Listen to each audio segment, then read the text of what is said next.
começar, Drake. Então, boa noite a todos. Vamos começar, né? Tive um pequeno atraso hoje, porque eu fui ler as mensagens de última hora antes de passar os recados.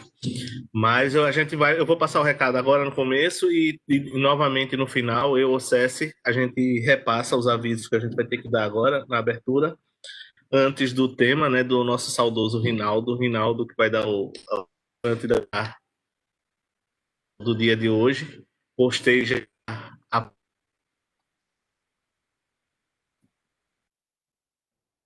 social, como também no meu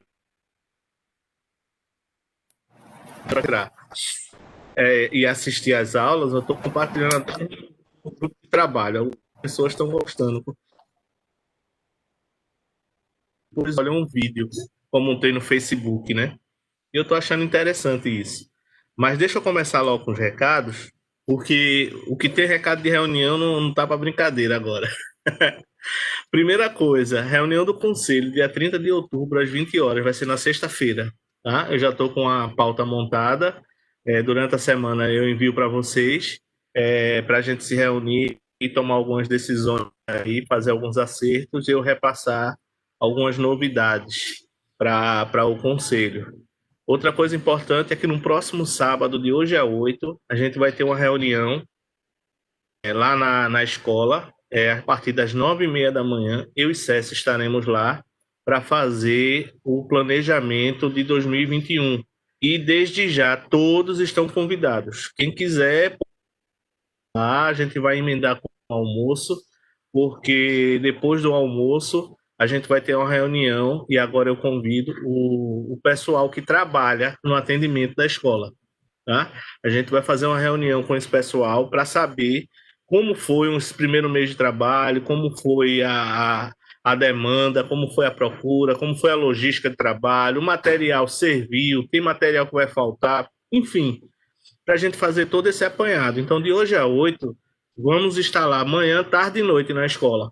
Todo mundo está convidado. Então, quem quiser participar da reunião de planejamento, apareça lá a partir das 9 horas. Eu e César com certeza estaremos lá, mas seria ótimo se os coordenadores dos grupos de trabalhos fossem participar do planejamento, mas todo mundo que tiver ideia, que tiver sugestão, quiser ver acontecer alguma coisa no próximo ano, no decorrer do ano, e se não puder ir pessoalmente para a reunião, que envie para mim, que envie para a César a sugestão, a ideia, a proposta, tá certo? Mas a partir de 9 horas, eu e César já vamos estar lá trabalhando, vamos almoçar lá e logo em seguida, depois do almoço, quem faz trabalho de algum trabalho de atendimento na escola, compareça. Trabalhadores e coordenadores, para a gente fazer uma reunião geral com esse pessoal, tá bom? Se quiser chegar para o almoço, avisa que a gente bota água no feijão. Pois é, muito importante isso. Quem vai para a reunião do turno da manhã, que é do planejamento 2021, e vai ficar para a tarde, ou quiser almoçar, avisa para a gente. E quem vai só para o turno da tarde, mas vai chegar de meio-dia, que a tarde é às 2. Mas quem quiser chegar de meio-dia para almoçar, avisa também. Ok, tá bom?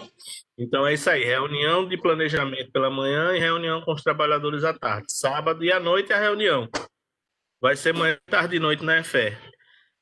Cestas básicas, a gente está em plena campanha de cestas básicas. Eu não sei se a Aninha está na sala, mas daqui a pouco ela deve estar por aí. Ó, eu não vou dizer que está 100% certo, mas Carla passou uns áudios muito promissores essa semana. Graças a Marcela Andrade, ela notou que o estatuto atual me dava o direito de substituir o presidente em caso de impedimento. Então, ela destacou lá o artigo, a gente pegou, montou tudo isso, eu mandei para Carla e Carla apresentou ao banco. Então, tá nesse passo. E possivelmente segunda-feira vai ser batido o martelo para liberar essa conta. Mas, assim, por segurança, foi por isso que eu demorei, não entrei logo. Eu estava ouvindo a mensagem de Carla, dizendo: ó, Adriano, possivelmente vão aceitar, mas por segurança, por precaução, espera para anunciar segunda-feira. Bom, a gente já esperou até agora, né? Segunda-feira a gente pode para o banco realmente me dar a senha a mim e a Marcela Nascimento, que é a tesoureira. É uma conta conjunta, tá? Essa conta jurídica não é movida apenas por mim ou apenas por Marcela. Antes era por Marcela e Inês, agora vai ser por mim e por Marcela. E possivelmente a partir de segunda a gente vai poder usar a conta jurídica da escola, graças a Deus. Isso estava me tirando sono, porque pensem vocês, né? A gente fazer uma campanha desse porte e tá passando conta de pessoa física. Querendo ou não, perde credibilidade, não é verdade? Porque é uma pessoa, é um CPF. E com o CNPJ fica mais fácil a gente acessar, também receber doações de empresas. Então é outra coisa que eu queria dizer para vocês. Vocês que têm acesso, que têm conhecimento, que têm algum conhecimento no RH da empresa que vocês trabalham, ou conhece alguém que tenha, faça essa ponte entre nossa campanha e a própria empresa. Muitas empresas já possuem um trabalho interno de doações, de filantropia, e muitas vezes não tem um canal seguro para fazer essas doações. Estamos nós aqui, um canal seguro para receber e repassar essas doações, tá certo? Façam esse intercâmbio, nos representem. Não é preciso você mesmo fazer tudo, não. Apenas marque reunião, peça contato, que a gente que está envolvido na campanha, entramos em contato com a empresa, explicamos tudo, damos o que ele precisar, mas o importante é a gente arrecadar essas cestas para ter uma campanha de fim de ano, como sempre fizemos. Isso, para mim, está sendo prioridade número 1 para 2020, tá bom? Então, no finalzinho da reunião, eu volto a dar esses recados, olhou certo, mas eu acho que eu não esqueci de nada, não, né? Falei o que tem anotado aqui. Se eu esqueci alguma coisa, me complementa e dissesse.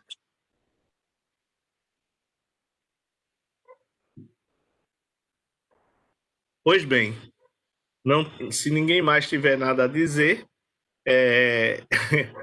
vamos começar. Eu queria muito saber de vocês, assim, outubro. A gente está na metade de outubro, né? Temos mais aí 2 fins de semana pela frente com temas, mas eu já estou fazendo propaganda com os temas de novembro. O tema de novembro vai ser um mês atípico, porque a gente vai ter mais de um convidado.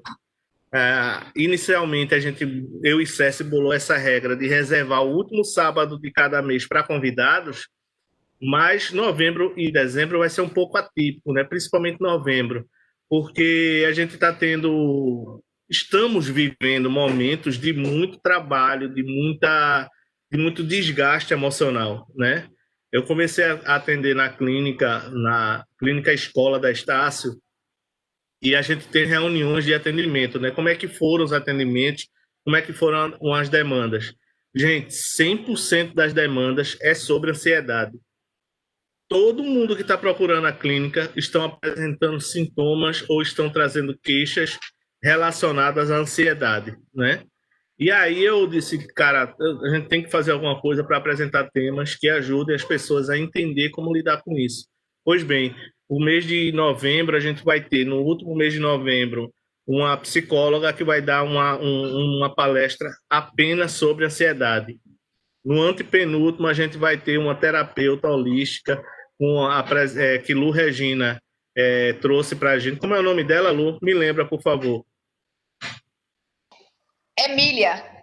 Emília, da Constelação, Consteladora, né, que vai trazer, eu vou falar com ela para focar nessa parte de ansiedade, né, Lu? Emília. Pronto. Ela tinha me perguntado, aí eu disse assim, eu vou falar lá, como vocês falaram para dar, falar com alguém, se tivesse alguém, aí eu tinha Emília, agora eu tô a oportunidade aí de falar lá sobre a constelação. Rodrigo, a gente ainda tem um sábado vazio, né? O primeiro sábado de novembro está vazio. Tá massa, porque a Edileide tinha falado, eu lembrei agora, com Daniel, Edileide. Depois eu converso contigo depois da aula, para ver se ele vai poder ser o primeiro sábado de novembro, mas a gente confirma. Pronto. E assim, o mês de novembro ainda tem draw no segundo sábado de novembro, né? Ela não vai falar sobre ansiedade, mas vai falar sobre um problema que é precursor desse estado ansiolítico de muitas pessoas, ansioso de muitas pessoas, né, de muitas famílias, um tema bastante sensível, interessantíssimo. Não vou dar spoiler, mas Dró já se dispôs aí para segundo sábado, então novembro tá que tá. Não que outubro não fosse, pelo contrário, outubro superou minhas expectativas. Os temas de outubro estão sendo maravilhosos, o de hoje promete, né? São temas grandiosos que estão se voltando para quem quer buscar equilíbrio, crescimento e alimentar a alma com um bom alimento.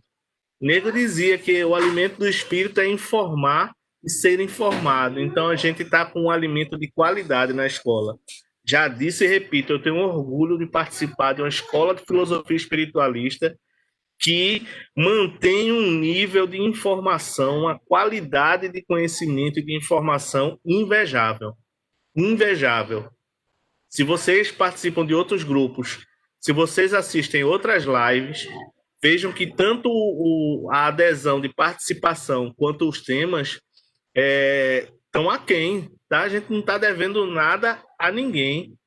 Estão ali bem básicos mesmo, e eu estou vendo vocês trazerem temas maravilhosos, aprofundados, com aplicações práticas. O tema de Tati da semana passada, enquanto Tati estava dando o tema, eu estava me quebrando lá com a ajuda de Rinaldo, me ajudando. Foi por isso que eu não participei. Desde já agradeço, Rinaldo, Cessi, me deu cobertura lá, porque realmente eu fui pego de surpresa. Tive uma enxaqueca monstro. 19 horas, eu estava vendo as luzes piscando na minha frente. Eu digo, meu Deus, não vou conseguir. Mas aí Rinaldo cuidou de mim, Cessi cuidou de mim, as meninas lá deram conta do recado. Graças a Deus deu tudo certo. Aí eu ouvindo o Tato falar, né? Vocês que doam precisam aprender a receber. Eu digo, eu. Foi tudo que eu fiz naquele sábado, receber. Não consegui dizer uma palavra. Ô, Trick, mas aí agora eu vou render homenagens ao nosso palestrante de hoje, Rinaldo, porque eu também foi um sábado de receber. Rinaldo aplicou reiki em mim. Aí em seguida ele te socorreu, né? Ele estava cuidando da gente. Eu vou chamar você para fazer a apresentação dele. Eita, melhor Marcela. Porque assim, o tema de Rinaldo é um tema muito rico, então eu não vou estender até 8 horas, não. Eu já vou pedir para Marcela fazer a apresentação de Rinaldo, o padrinho dela, né? O padrinho espiritual dela, né? Sobre o tema que ele vai trazer. O autor do livro nem se comenta, né? Paulo Coelho tem mais de um best-seller, é realmente o iniciado, tem muito o que nos ensinar. E eu vou deixar para Marcela fazer a abertura e a louvação de Rinaldo. Nos apresente ele, por favor.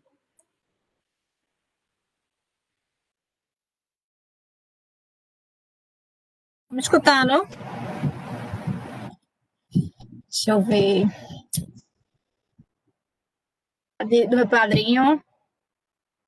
Rina é uma pessoa. Quem tem o que falar de Rina, né? Só de coisa boa. Eu nunca vi Rinaldo negar nada a ninguém. Está sempre pronto para ajudar. Com essa dona de um sorriso estonteante, que todo mundo.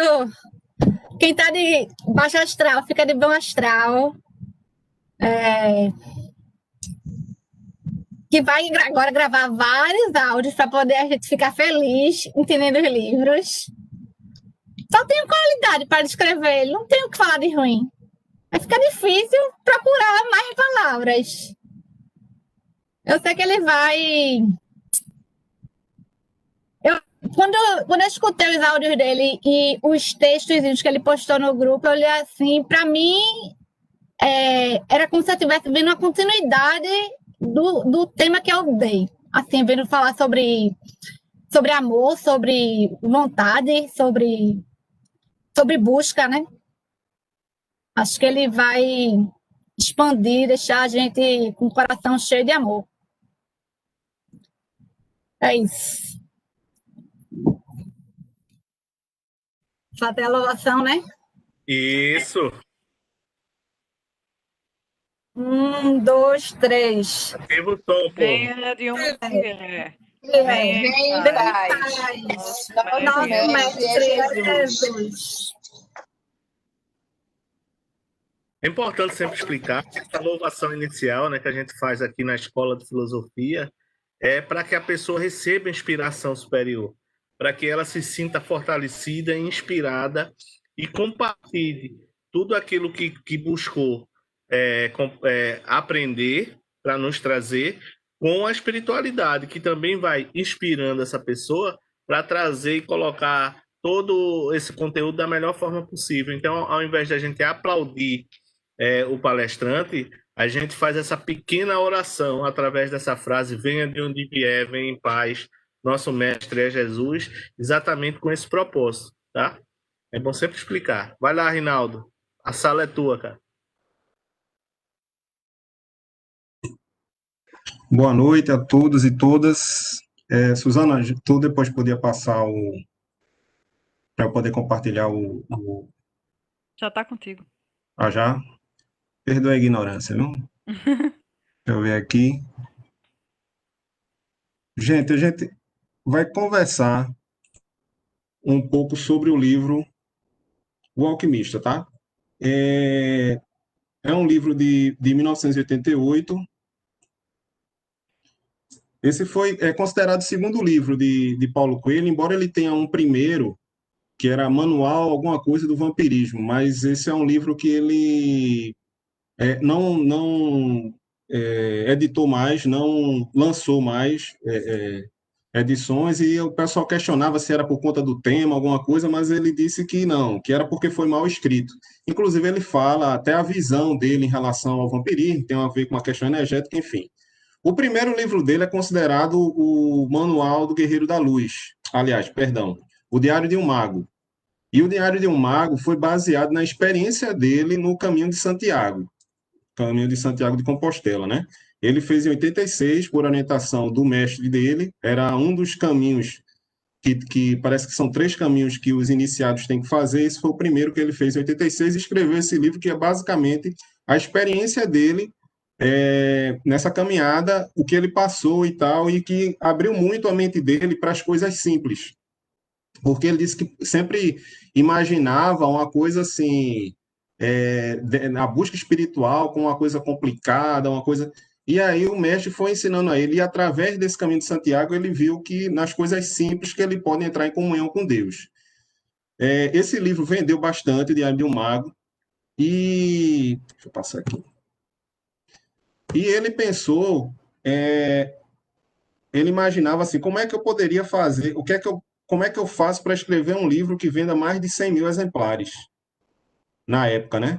Aí ele que tem um conhecimento, como o Adriano falou, é iniciado, estudou tarô, estudou astrologia, estudou ocultismo, e fez ele consultou uma arte divinatória, mas foi o I Ching. E ele disse que recebeu uma resposta direta do I Ching em relação ao que é que ele tinha que fazer para escrever um livro que vendesse bem. E aí foi o Alquimista, que é baseado numa... Não é que seja baseado, mas tem elementos de uma história peça, mas que basicamente ele recheou com as dúvidas e com os anseios e as buscas dele, né? E esse tema, assim, basicamente escolhi quando eu estava pensando, né? Isso também não é uma novidade, outras pessoas já pensaram nisso, mas de movimentar a biblioteca da escola.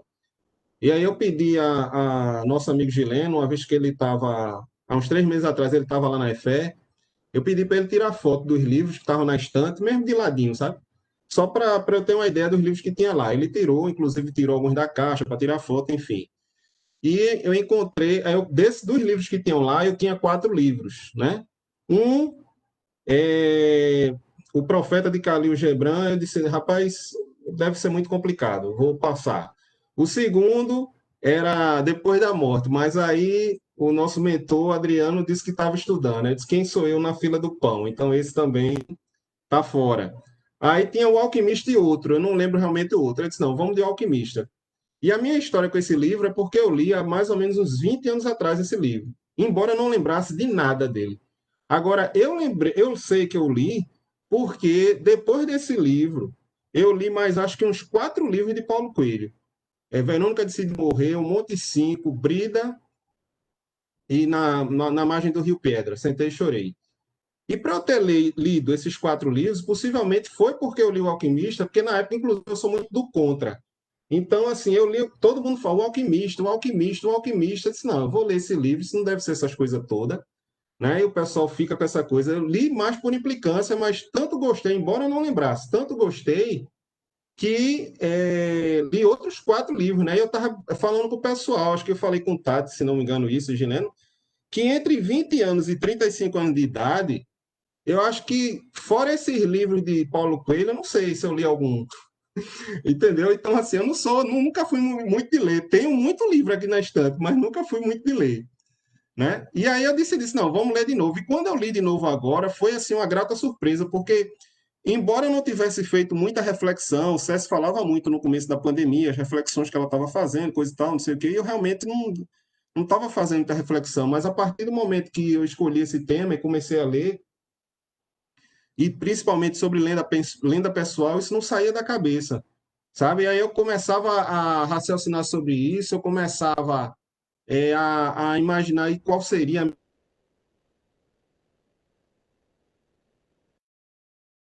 né? Nessa parte aí que eu botei do conhecendo um pouco de Paulo Coelho, eu assisti tranquilamente de 10, pelo menos umas 12 horas de entrevistas de Paulo Coelho. Entendeu? Com o YouTube agora a gente tem essa possibilidade, né? E a ideia era justamente assistir entrevistas da época, né? Eu não consegui pegar nenhuma entrevista assim de 88, mas cheguei a pegar uma palestra de 89, cheguei a pegar 2 ou 3 entrevistas de 90. Então estava meio que recém-lançado o livro ali e ele falava muito sobre o livro, né? Embora normalmente os entrevistadores perguntassem muito sobre o que é que ele estava fazendo, quanto é que ele estava ganhando, não sei o quê, ficava perguntando muitas coisas, ou se não, perguntando se ele é verdade que você faz chover, é verdade que você faz ventar, e ficava perguntando essas coisas. E uma coisa que me fez, assim, que ele ganhou meu respeito, minha admiração, não que pela questão de conhecimento, mas assim, a simplicidade dele, mas também a crença, certo? Por quê? Porque ele sustentava. E ele dizia ao pessoal, o pessoal dizia assim, mas você não tem medo de ser ridicularizado? Porque em 90 ainda, ele já estava fazendo muito sucesso com o livro, mas não tinha ainda, né, assim, não tinha estourado mundialmente, né? Estava começando a estourar mundialmente, mas não tinha estourado. Mas você não tem medo de ser ridicularizado? Você fica dizendo que faz chover, que faz ventar, que não sei o quê. Aí ele disse, ó, o que é a minha crença, eu não vou esconder. E eu achei isso arretado, né? Porque eu me coloco na situação e de repente esconderia. E ele dizia também o seguinte, que isso não é o mais importante, as pessoas ficavam se prendendo a isso, a fenômenos, isso aí só servia para fortalecer a sua fé, mas que o importante não é isso. O importante é a comunhão com Deus, o importante é você praticar o bem, enfim, toda essa prática espiritualista, mas não uma prática no sentido de amor, no sentido de comunhão com Deus, não essa coisa de fazer um fenômeno, de fazer uma magia, entendeu? E eu achei muito interessante, assim, admiro muito e fiquei muito assim surpreso. Eu não conhecia Paulo Coelho assim. Porque de 2000 para cá, eu acho 2000 e pouco, a gente não vê tantas entrevistas. Ele até se abusou realmente de dar entrevistas por conta das perguntas repetitivas em relação à parte material, né? Então, eu já falei que foram as dúvidas e buscas do autor, né, que levaram a escrever o Alquimista.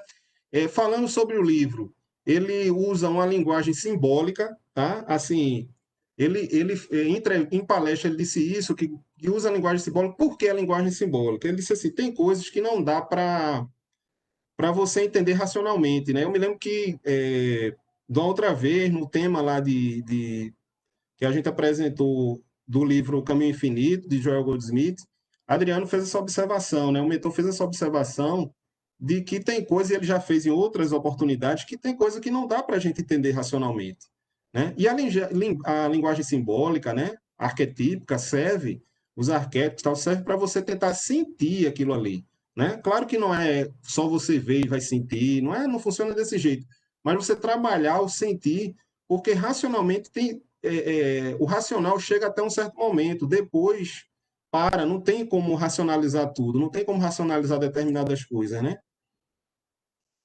quando a gente apresentou, Adriano estava apresentando a doutrina secreta, ele falava em relação a isso, né, gente?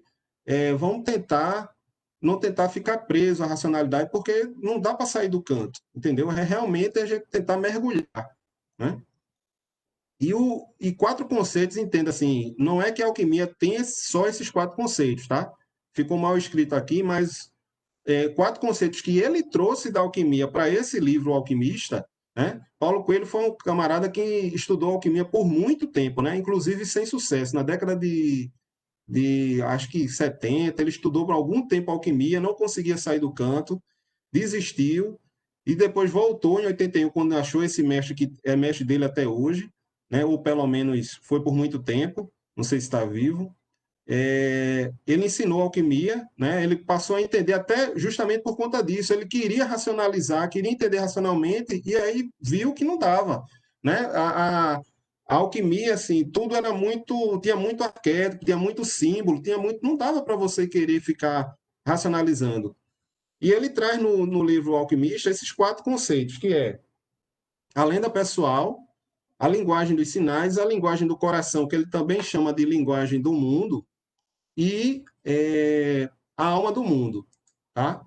Basicamente, assim, a gente vai deixar para falar. Eu pensei em fazer uma contação por um determinado tempo e depois falar alguma coisa, mas assim, como eu estava medindo aqui em casa e não estava conseguindo resumir muito, então eu peguei alguns trechos do livro, que é para a gente trabalhar, e dentro desses trechos eu vou contar um pouco do contexto aí do livro, tá certo?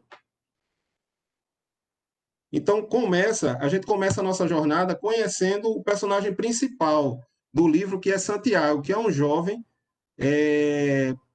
Eu vou ler essa passagem aí, ó, mas... Espera aí, só um minutinho que o... Deixa eu tirar só daqui da frente. Desde criança sonhava em conhecer o mundo, e isto era muito mais importante do que conhecer Deus ou os pecados dos homens. Certa tarde, ao visitar a família, havia tomado coragem e dito para seu pai que não queria ser padre, queria viajar. Esse contexto aí que eu acabei de ler, ele se dá 2 anos antes do momento onde está passando a história, tá? Então, Santiago, ele foi colocado, é de uma família de camponeses, né, uma família pobre, foi colocado num seminário para se tornar padre, seria o orgulho da família, só que ele foi vendo, ao passar do tempo, que aquilo ali não era para ele, ele queria muito viajar, né? E sonhava em viajar. Então, ele chegou a conversar com a família, conversou com o pai, é uma passagem muito bonita, muito tranquila, assim, legal também do livro. Quando o pai tenta argumentar com ele, que as outras pessoas viajantes iam para a cidade, iam conhecer os castelos, iam conhecer as mulheres da cidade de onde eles moravam, e Santiago dizendo, não, mas eu quero conhecer os castelos deles, eu quero conhecer as mulheres deles, eu quero viajar, né? Inclusive, ele chega a dizer que, há uma parte do livro, que ele não entende como é que se quer ver Deus preso dentro de um lugar, né? Que Deus está em todo lugar, e ele queria muito viajar. E o pai concorda, tá? O que é bonito também, o pai concorda no final, tenta argumentar, mas concorda. Inclusive dá três moedas de ouro que tinha achado no campo, que ia dar como dote na igreja, mas entrega ao filho para ele poder começar como pastor de ovelhas. Por quê? Porque, assim, o único jeito dele viajar, né, já que ele não tinha posses, era sendo pastor. E ele aceita, assim, com muito gosto, não, vou ser pastor de ovelhas. E ele passa a conhecer tudo sobre o ofício de pastor de ovelhas, como é que tosqueia, como é que conduz, se dedica bastante, e ele atua, ele anda com as ovelhas dele na região da Andaluzia,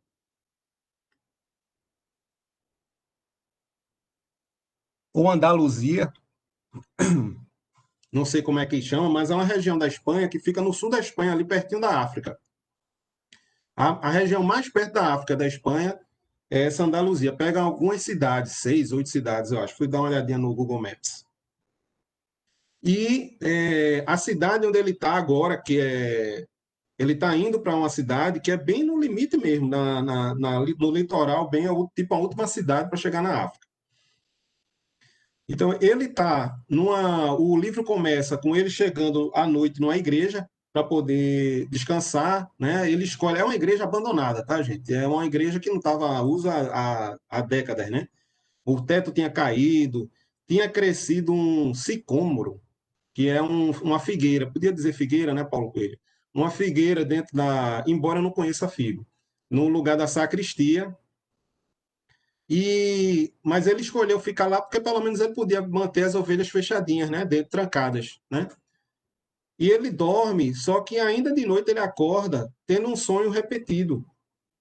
É um sonho que ele já tinha tido na semana anterior, que é um sonho que ele fica assim, fica angustiado porque não chega no final do sonho, né? Não chega no final, né? Dentro do sonho não chega no final. Ele acorda, tal, ele nota, né, que ele está em tanta sintonia com as ovelhas e as ovelhas com ele, né, que quando ele acorda, a maioria das ovelhas acordam, né? Ele até, inclusive, assim, meio que considera que se comunica com elas, entende e tal, e elas confiam nele, né? E ele até diz assim, elas confiam em mim porque eu encontro água e comida para elas. E faz um comparativo com a gente, né? Com os humanos também, né? Quando se vive de água, comida e o teto, né? E só que tem uma coisa, além do sonho, tem outro fato que está bem forte nele na época, que é o fato que ele está para voltar para uma cidade onde ele tinha conhecido a filha de um comerciante de tecidos, tá? E ele tinha se apaixonado por ela, tinha passado uma tarde conversando com ela, passou um ano pensando nela, embora tivesse já conhecido outras mulheres, né, como pastor, né, de ovelhas, visitando várias cidades, mas estava assim, contando os dias para voltar nessa cidade, né? E ele ia passar antes na cidade de Tarifa, onde ele iria aproveitar para encher a garrafa dele de vinho, né? Trocar o livro. Ele costumava ler, aprendeu a ler no seminário, né? Sabia latim e tal. Ele aprendeu a ler no seminário e ele ia trocar um livro até por um livro mais grosso, porque ele usava o livro de travesseiro. E também aproveitar para fazer barba, cortar cabelo, né? Afinal de contas, ia aparecer de novo lá na cidade da menina, né? E ele ia aproveitar também, ele acaba lembrando que nessa cidade também mora uma senhora, uma velha, que faz interpretação de sonho. Aí ele disse, não, vou aproveitar e vou passar nela, né? E quando ele fala aí, é justamente a possibilidade de realizar um sonho que torna a vida interessante, na verdade ele nem está pensando no sonho que ele teve repetido, porque o sonho que ele teve repetido, que daqui a pouco eu vou falar qual é, não tem a ver com essa menina, tá? Tem a ver com uma outra coisa. Mas quando ele fala aqui no livro, né, quando ele fala na história que a realizar um sonho torna a vida interessante, o sonho aqui realmente é encontrar essa moça, né? Ele está pensando, inclusive, em pedir a mão dela, está com receio que alguém chegue na frente, né? Outro pastor de ovelhas, enfim. E ele chega nessa cidade de Tarifa, faz resolve o que tem que resolver e vai na senhora que interpreta sonho. Chegando lá, ela diz que ele até nota que tem uma reza cigana, ela pega a mão dele para ler, né? Ele fica meio nervoso, porque tinha medo de cigana e tal. Mas assim, ele diz a ela que não quer ler mão, mas que quer interpretar um sonho. Ela diz que é possível se for um sonho da linguagem do mundo, né? E ele conta o sonho para ela. E o sonho é que ele estava num campo com as ovelhas dele, chega uma criança, fica brincando com as ovelhas. Depois essa criança pega na mão dele e leva, de repente ele está junto, perto das pirâmides do Egito. E a criança diz que tem um tesouro escondido lá e que vai mostrar a ele onde está o tesouro. Só que antes de mostrar o tesouro, ele acorda. As duas vezes antes de mostrar o tesouro, ele acordou. Aí ele contando esse sonho lá para a senhora, para a velha, ela disse, eu consigo interpretar esse sonho. Agora você tem que me prometer que vai me dar 10% do seu tesouro. Aí ele ri, né? Disse assim, que bom, né? Aí ele pensando, né? Eu não vou gastar nada com a consulta, tá bom. Eu dou 10% do tesouro imaginário, né? E aí a interpretação que ela faz é o seguinte, que tem um tesouro perto das pirâmides do Egito, para ele ir lá pegar esse tesouro, né? Aí ele disse, mas rapaz, isso aí eu já sabia. Como é que eu faço para pegar o tesouro? Ela disse, olha, eu só interpreto o sonho, eu não realizo o sonho de ninguém, não. Né? Ele sai chateado, vai para uma praça e senta um velho do lado dele, começa a puxar assunto, pede para beber o vinho, ele já fica chateado, pergunta o livro que ele está lendo, e quando ele já está assim, meio que se chateando, né? O velho começa a fazer pergunta, o que é que ele faz, quantas ovelhas ele tem, ele já fica desconfiado, o velho está querendo saber demais. Quando ele vai se levantando para ir embora, aí o velho escreve na areia um monte de coisa pessoal dele que ninguém, assim, ele não tinha como aquela pessoa saber e tinha coisa que ninguém sabia, né? Ninguém da família dele sabia. Aí ele fica impressionado, né? E aí ele fica impressionado e o velho começa e se apresenta, diz que se chama Melquisedeque, que é o rei de Salém, e que estava ali porque ele estava muito perto, ele estava seguindo a lenda pessoal dele, o rapaz, né, Santiago, mas que estava perto de desistir da lenda pessoal. E nesses momentos ele aparecia para as pessoas, de alguma forma ele aparecia para evitar isso. Só que Santiago não sabia o que era lenda pessoal, né? E aí ele começa a dizer o que é que significa lenda pessoal, né? É aquilo que você sempre desejou fazer. Todas as pessoas no começo da juventude sabem qual é a sua lenda pessoal. Seja você quem for, ou que faça, quando quer com vontade alguma coisa, porque este desejo nasceu na alma do universo. É sua missão na Terra. Mesmo que seja apenas viajar, ou casar com a filha de um comerciante de tecidos, aí o velho diz, ou buscar um tesouro. A alma do mundo é alimentada pela felicidade das pessoas, ou pela infelicidade, inveja, ciúme. Cumprir sua lenda pessoal é a única obrigação dos homens. Tudo é uma coisa só. E quando você quer alguma coisa, todo o universo conspira para que você realize seu desejo. Eu achei passado assim interessante quando eu li isso no livro, porque não é que seja um assunto novo e nem Paulo Coelho, como é que se diz, prega que inventou alguma coisa, tá? Isso não é um assunto novo e nem ele quer dizer que é. Mas assim, eu não sei, não me lembro na época porque eu tinha 10 anos, né? Mas eu não sei, não imagino que houvesse tanta literatura sobre isso, né? Por exemplo, lei da atração. Existia, claro que existia, porque tudo isso foi baseado, assim, a verdade é uma só, né? Então as coisas vão sendo, leis herméticas, então tudo vai sendo derivado e tal. Mas não tinha alguma coisa assim que ele traz, né? Essa do todo o universo conspira que você realize seu desejo. E esse é um ponto que é muito interessante, ele falando em palestra, porque assim, quando ele diz aí que a alma do mundo é alimentada pela felicidade das pessoas ou pela infelicidade, ele fala assim numa palestra que, às vezes, por exemplo, ele dá um exemplo concreto, tá? Vamos supor, na época, né? Isso foi uma palestra de 89, vamos supor a fome na Etiópia, como poderia ser aqui no sertão nordestino ou em algum canto. Mas a fome na Etiópia, talvez você não tenha como agir diretamente, de forma prática, material, em relação a isso. Mas dentro da magia, né, ou seja, dentro do lado espiritual, se você estiver cumprindo a sua lenda pessoal, você vai estar feliz, você vai estar irradiando essa felicidade. E a partir do momento que você está irradiando essa felicidade, você está, vamos dizer assim, contaminando, né? Na verdade, contagiando as pessoas ao seu redor e a alma do mundo como um todo, né? E quando você faz isso, é como se você estivesse aumentando a sua vibração, você está aumentando a vibração do coletivo.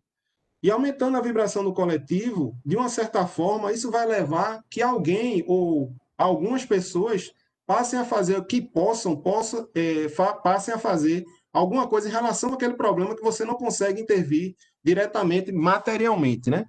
Você intervém indiretamente, mas dessa forma. E para isso, veja, interessante, né? Você está trabalhando em cima de sua lenda pessoal. É como se fosse algo individual, mas que está ligado ao coletivo. Porque, lendo o livro, pelo menos a primeira vez, isso ficou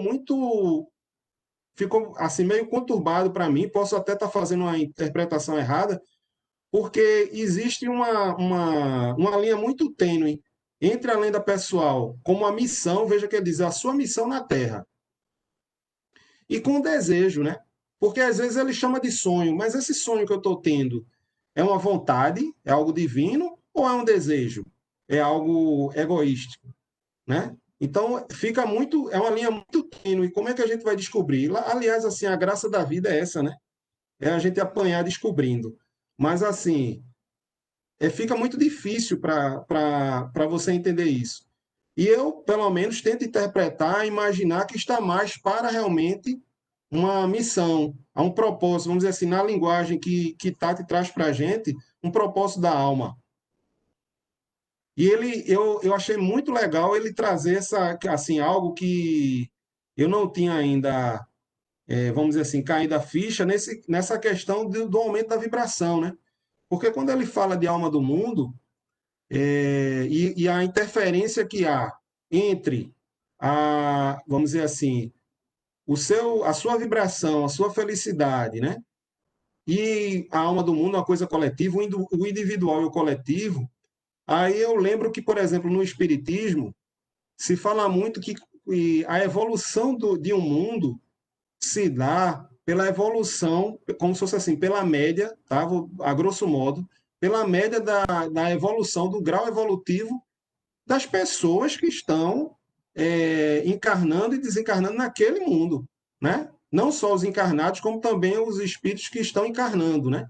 Então, assim, você vê que esse coletivo, ele é realmente atingido pelo individual, né? É cada individual, a partir do individual crescendo, chega num nível, isso aí dentro do espiritismo, que o coletivo, que o mundo, aquele mundo vai mudar, né? Vai evoluir, sei lá, de provas e expiações para um mundo de regeneração.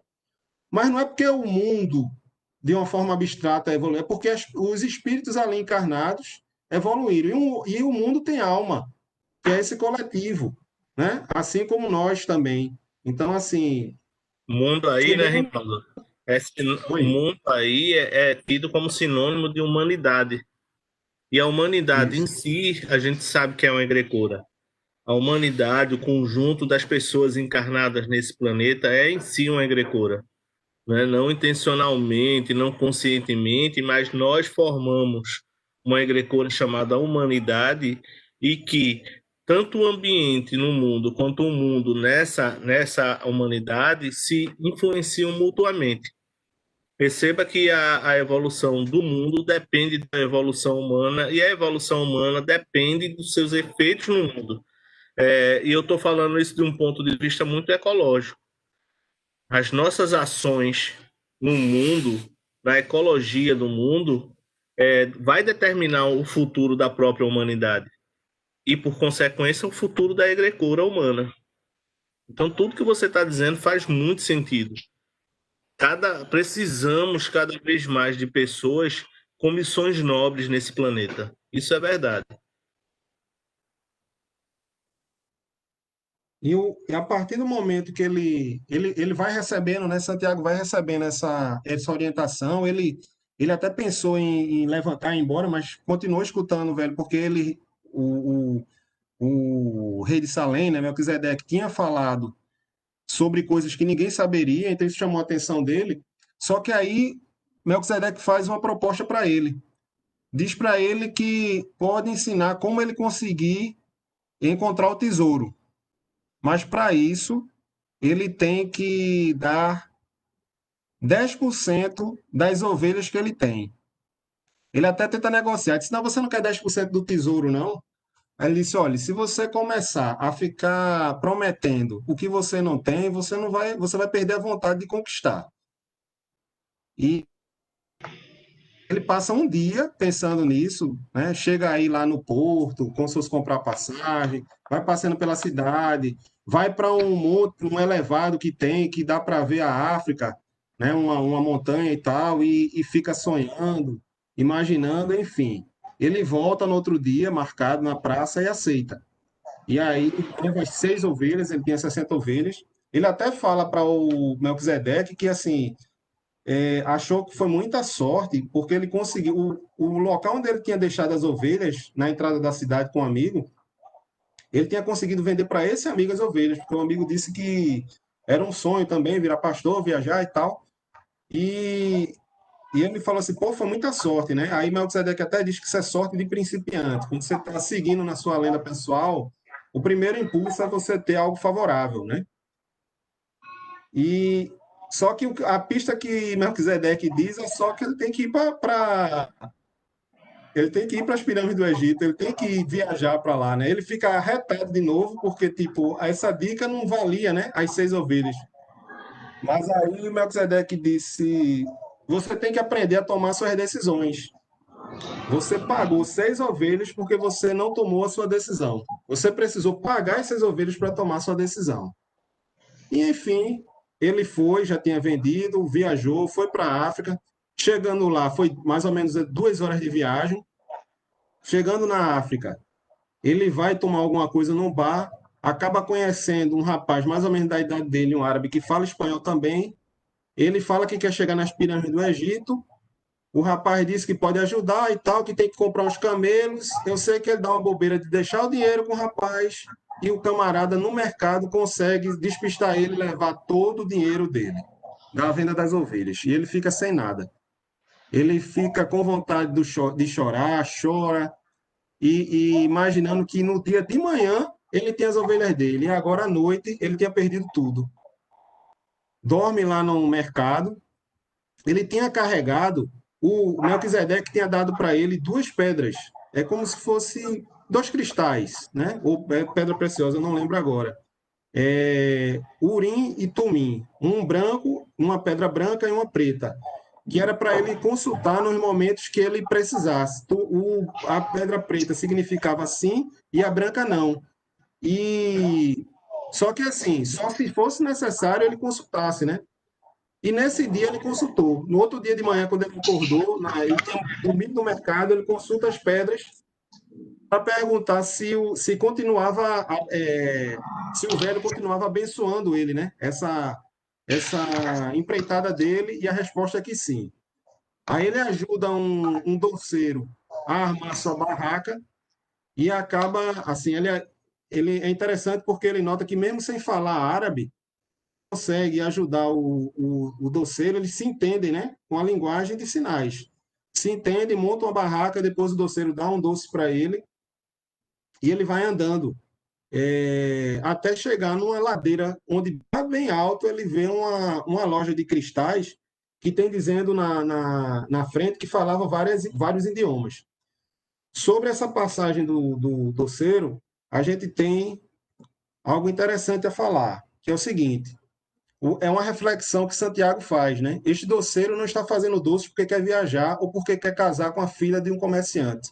Este doceiro faz doce porque gosta disso, pensou o rapaz. E notou que podia fazer a mesma coisa que o velho. Saber se uma pessoa está próxima ou distante de sua lenda pessoal, só em olhar para ela. É fácil, eu nunca havia percebido isso. Isso aí, assim, eu achei bem interessante, porque essa era uma dúvida que eu tinha em relação ao livro, porque, veja, quando a gente pega normalmente essas coisas assim de aventura, né? Porque um livro desse é basicamente uma aventura que ele está passando. Essa viagem, coisa e tal. E aí eu ficava colocando para mim, né? Eu disse assim, eu não tinha eu não iria numa empreitada dessa. Tá entendendo? Eu não faria isso. Aí eu fico pensando, pô, será que então eu não conseguiria seguir minha lenda pessoal? Eu não estou dizendo que eu estou seguindo, posso não estar seguindo e pode ser que eu nem siga. Mas assim, eu não tenho como conseguir isso, porque eu ficava pensando, esse livro vendeu muito, né? O Alquimista, eu acho que vendeu mais de 80 milhões de livros, milhões de livros para vários países, né? Foi traduzido. E assim, eu fico pensando, pô, será que essas pessoas, porque o livro é rico, não traz nenhuma novidade, claro, mas assim, traz muita coisa boa, muita coisa interessante. Será que isso mudou, impactou a vida de muita gente? E aí eu ficava na dúvida, será que, por exemplo, mas eu li esse livro quando tinha 20 e poucos anos, não impactou a minha, ou pelo menos eu não percebo que tem impactado, mas por quê? E era a interpretação que eu tinha errado, até da vez que eu li agora, a primeira vez que eu li agora, do fato de que como se fosse alguma coisa extraordinária, toda vez a lenda pessoal fosse alguma coisa extraordinária, entendeu? E assim eu ficava imaginando, lembrando tentando lembrar da minha infância e adolescência, eu nunca tive nenhum sonho, não me lembro de querer ser alguma coisa extraordinária. Tipo, viajar muito, ser sei lá, um bombeiro, um astronauta, um piloto, nada disso, nem médico, nada disso eu sonhava ser.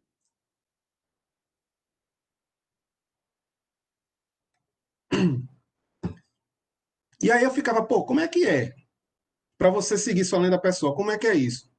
E essa passagem, porque eu estava na dúvida se no livro mesmo teria uma resposta, e eu acho que isso pelo menos para mim, foi uma resposta. O doceiro não está fazendo doce porque quer viajar, porque quer casar com a filha do comerciante. Ele faz doce porque gosta disso. Então, se uma pessoa gosta de fazer o que está fazendo, ela está próxima da lenda pessoal. Entendeu? Isso foi bem, para mim, foi bem, assim, transparente, bem direto, né? Não é algo extraordinário, não é algo... Por exemplo, quando eu era criança, com 8 anos, eu gostava de brincar de escritório, gente. E eu brincava de escritório sozinho, entendeu? E até eu falei com minha mãe, para dizer, mãe, se ela lembra? Eu lembro, meu filho, você ficava horas e horas ali. Aí eu ficava perguntando, certo, mas quando o Renato estava em casa, que é meu irmão mais velho, eu brincava com ele, tipo assim, eu me lembro de jogar videogame, de fazer muita coisa com meu irmão, né? Você fazia, mas mesmo com ele em casa também tinha momento que você ficava ali sozinho. E eu ficava pensando, que cargas d'água que a criança fica... Manhã trabalhava no escritório e trazia guia de depósito, não sei o quê, papelzinho de caixa. Ela trazia essas coisas e eu montava, sabe? Pegava como se fosse um campo de futebol de botão, que eu também jogava, mas virava e colocava os bloquinhos, as coisas, caneta, não sei o quê, sabe? E assim, aí eu ficava... Isso é reminiscência, viu? Rinaldo, se Lembra isso das contasse como tempo encarnações de passadas. serviço. Peraí. Se isso contasse como tempo de serviço, hein? Já estava se aposentando. Ô, Cécio, é uma maravilha, né? Se fosse já Realmente. da mala, eu estava dizendo que você estava se lembrando dos seus brinquedos da vida passada, né? Mas como era bloco de banco, ninguém pode dizer o mesmo. Um Buda reencarnando. Não, e assim, sabe, gente? E eu fico me perguntando realmente, entendeu? A partir do livro, eu fiquei me perguntando sobre a questão da lenda pessoal. Porque, por exemplo, hoje eu trabalho, o setor que eu trabalho hoje, no banco, eu sou satisfeito no meu trabalho, tá? Assim, no trabalho que eu tô. Mas não é algo que diga assim, isso aí era o sonho da minha vida. Tá entendendo? E assim, qual seria o sonho da minha vida, então? Seria advogar? Seria, sabe? Trabalhar com alguma coisa assim, mas o quê? Aí, quando eu pego, por exemplo, essa questão do mapa astral, para acabar de completar, né? Que a minha guru, a nossa mentora Cessi, fez o mapa astral dela, que inclusive me convidou para fazer. Eu fiquei constrangido de fazer o mapa astral, que eu disse a ela, olha, Tati já me falou disso há mais de 2 anos atrás. Aí agora, porque tu falasse, eu vou fazer. Esse eu vou esperar um pouquinho, não vou fazer agora não. Eu sei que com essa questão do mapa astral, por exemplo, Capricórnio, eu não até me interesso, achei muito interessante essa abordagem que Cessi faz e que o próprio Paulo Coelho também faz em relação às artes divinatórias, porque ele estudou astrologia, ele estudou tarô, mas quer dizer assim, não é uma coisa para ficar prevendo o futuro, né? Como o Adriano também fala quando vai dar aula de tarô, não é coisa para ficar, é para você ficar vendo o presente, você vê como é que está a situação agora. Claro que, como está agora, você pode fazer uma previsão do futuro, né? Por exemplo, se eu começar a faltar no trabalho, eu acho que qualquer pessoa pode prever que em algum momento eu vou ser demitido, né? Mas a partir da análise do agora. Eu estou fazendo uma coisa bem grosseira, tá certo? Mas assim, a partir do presente, é que o importante é agora, é ver como você está agora, né? E a astrologia, quando o César trouxe essa abordagem, eu achei interessante de você como uma ferramenta de autoconhecimento. E aí você pega, por exemplo, elementos de organização, elementos. E aí eu fico questionando, pô, será que eu estou no caminho errado? Será que tem alguma coisa aí eu não estou seguindo, né? Isso é a importância do mapa astral. Mas assim, eu só estou trazendo que isso aí foi um alívio no sentido de dizer assim, pô, não é alguma coisa que tem que ser extraordinária, né? Inclusive o próprio Paulo Coelho, em palestra, ele disse, ó, gente, Tem gente que se realiza fazendo cinzeiro, tem gente que se realiza sendo enfermeira, tem gente que não existe uma receita, não existe uma coisa, não é o extraordinário. Talvez quando a gente vai para o mundo das artes, quando a gente vê um filme, quando a gente vê uma novela, uma série, sempre a coisa está ligada a alguma coisa extraordinária, né? O cara que viajou, viveu uma aventura e não sei o quê. Mas não é assim. Vai ter gente que vai ter que ser assim. Talvez o pessoal de Sagitário tenha que ser assim, viajando, indo para longe, fazendo alguma, né? Alguma doidice, né, César?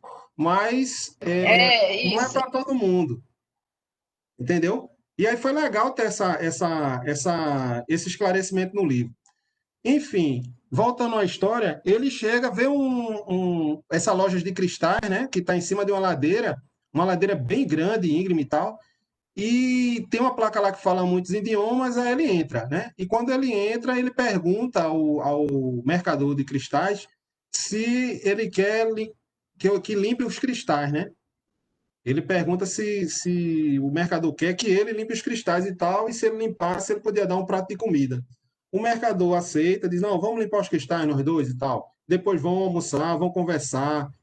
O mercador até fala que ele não precisava ter limpado os cristais, porque pela religião, o mercador daria um prato de comida se ele tivesse pedido, independente dele fazer algum serviço. E quando está conversando, ele fala que gostaria se pergunta se poderia trabalhar no outro dia, né? Aliás, quando ele está limpando os cristais, entram duas pessoas na loja, o mercador fica animado, assim, tipo, foi um bom sinal isso, né? Entrar duas pessoas enquanto ele estava limpando, né? Como se fosse assim, trouxe sorte. E pergunta se ele quer continuar trabalhando na loja, ele fala que queria trabalhar só mais um dia, porque queria ter o dinheiro para ir e visitar as pirâmides do Egito. Só que ele está muito distante das pirâmides do Egito, né? Muito distante. E o mercador fala isso, ó, nem que você trabalhasse um ano, você conseguiria dinheiro para isso. E eu pagando uma boa comissão. E ele fica muito triste, sabe, nessa hora. Porque, embora quando ele acordou na praça, ele tenha ficado desesperado porque tinha sido roubado, mas tinha visto que ainda estava com a bênção do rei de Salém, né? Ele até chegou a dizer assim, bom, eu posso encarar a vida como alguém que foi roubado ou alguém que está em busca de uma aventura, e eu vou encarar a vida como um aventureiro. Ele se animou, mas depois dessa conversa ele ficou desanimado. E o mercador fala para ele, disse, ó, se você quiser, eu te dou o dinheiro para você voltar para sua terra. Não fique assim, não. Eu pago sua passagem e você volta. Mas aí ele disse, não, eu preciso comprar ovelhas. Eu vou trabalhar com você. E aí ele segue trabalhando com o mercador. A loja começa a ter mais clientes. Ele começa a ter ideias para o mercador. Por exemplo, primeiro ele fala, ó, como você fica aqui no final, em cima da ladeira, o pessoal lá embaixo não vai subir. Então vamos fazer, me permita que eu faça uma estante para colocar uns cristais aqui do lado de fora para o pessoal ver. O mercador fica meio assim, o pessoal vai bater, vai quebrar, mas aceita, ele faz e aumenta as vendas na loja. Depois de um tempo, ele sugere ele escuta na rua alguém falando que não tinha um lugar bom para tomar um chá. Ele só vamos oferecer chá aqui. E a gente oferece o chá nas taças de cristal, que aí o pessoal já compra. E foi uma ideia assim, inovadora, que foi copiada depois pelas outras lojas. O pessoal começa a ir para tomar o chá numa taça de cristal, é uma novidade e tal. Enfim, depois de um ano, ele tinha dinheiro para comprar o dobro do rebanho que ele tinha antes. E ele está, assim, certo de voltar. Ele já tinha botado na cabeça dele que não ia mais atrás do tesouro, que ia comprar ovelha e voltar, né? Só que ele descobre também que o mercador tinha um sonho. E o sonho do mercador era de ir a Meca, porque seria, se eu não me engano, é a quinta obrigação, né, dentro da religião. É visitar uma vez Meca. E só que o mercador não deixou de ir quando era novo, porque tinha começado esse comércio, porque não tinha como deixar com outras pessoas, porque era uma coisa delicada, e foi passando tempo, passando tempo, passando tempo, e acabou não indo mais. Poderia até ir agora, depois de velho, tinha dinheiro para isso, mas ele responde ao Santiago, ao rapaz, dizendo isso, que ele tem medo de realizar o sonho e depois não ter motivos mais de continuar vivo. Eu não quero mudar, porque não sei como mudar. já estou muito acostumado comigo mesmo. Eu achei legal trazer essas passagens, porque isso acontece na vida da gente, né? Pode acontecer, e às vezes acontece, né? Talvez inconscientemente, aquele sonho que fica ali, a gente fica alimentando mais agarrado ao sonho do que a realizar o sonho, né? Mais apegado. Eu me lembro uma aula que o mentor Esfera deu em relação à forma pensamento, e aí me corrijam se eu estiver errado, mas ele falando que quando a gente tem que ter muito cuidado com o pensamento, claro, de uma forma geral, mas quando você quer alguma coisa, como é que você vai mentalizar isso?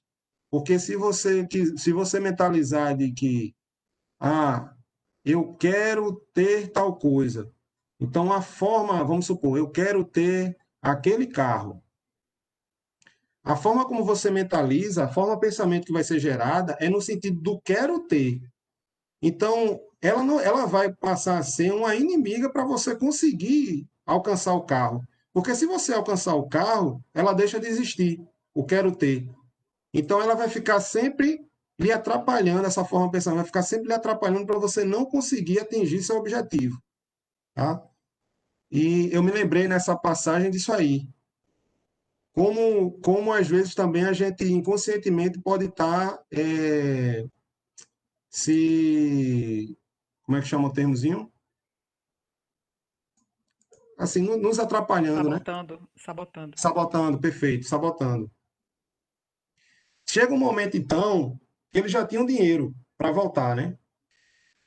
E ele está num momento, assim, bem orgulhoso, não só por a questão do dinheiro, mas porque tinha chegado num lugar estranho, tinha conseguido se virar, tinha conseguido trabalhar.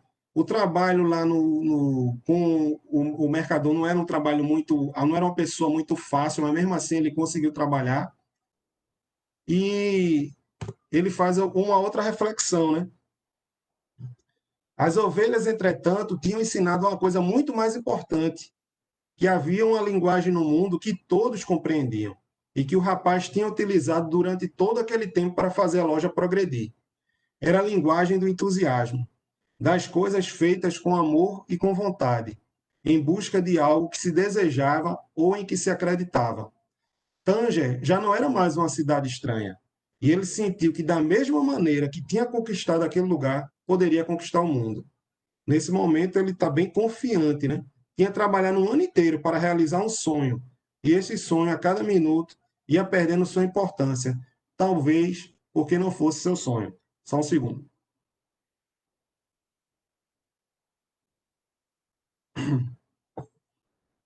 Da mesma forma que ele estava bastante orgulhoso de ter conseguido esse feito, né? Durante esse ano, ter juntado dinheiro para comprar o dobro do rebanho, enfim, ter trabalhado e tal, nessa conquistar uma coisa nova que ele aprendeu, conseguido, inclusive aprendeu a falar árabe também.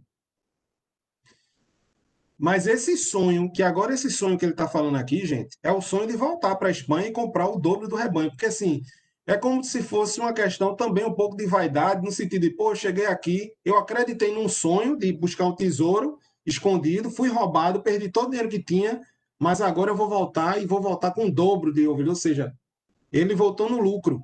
Ele não teria conseguido dobrar a quantidade de ovelhas se tivesse ficado lá na Espanha, né? Só que esse sonho foi perdendo importância. E aí ele se pergunta isso, né? Talvez porque não fosse seu sonho, né? Tem uma historiazinha também árabe, eu não sei se foi algum filósofo, mas assim, alguém contando num vídeo aí no YouTube, eu não me lembro realmente quem, de uma situação em que tem um árabe muito rico, muito, extremamente rico, e o filho pedia as coisas e ele dava, né? E tem uma vez que o filho pede um cavalo.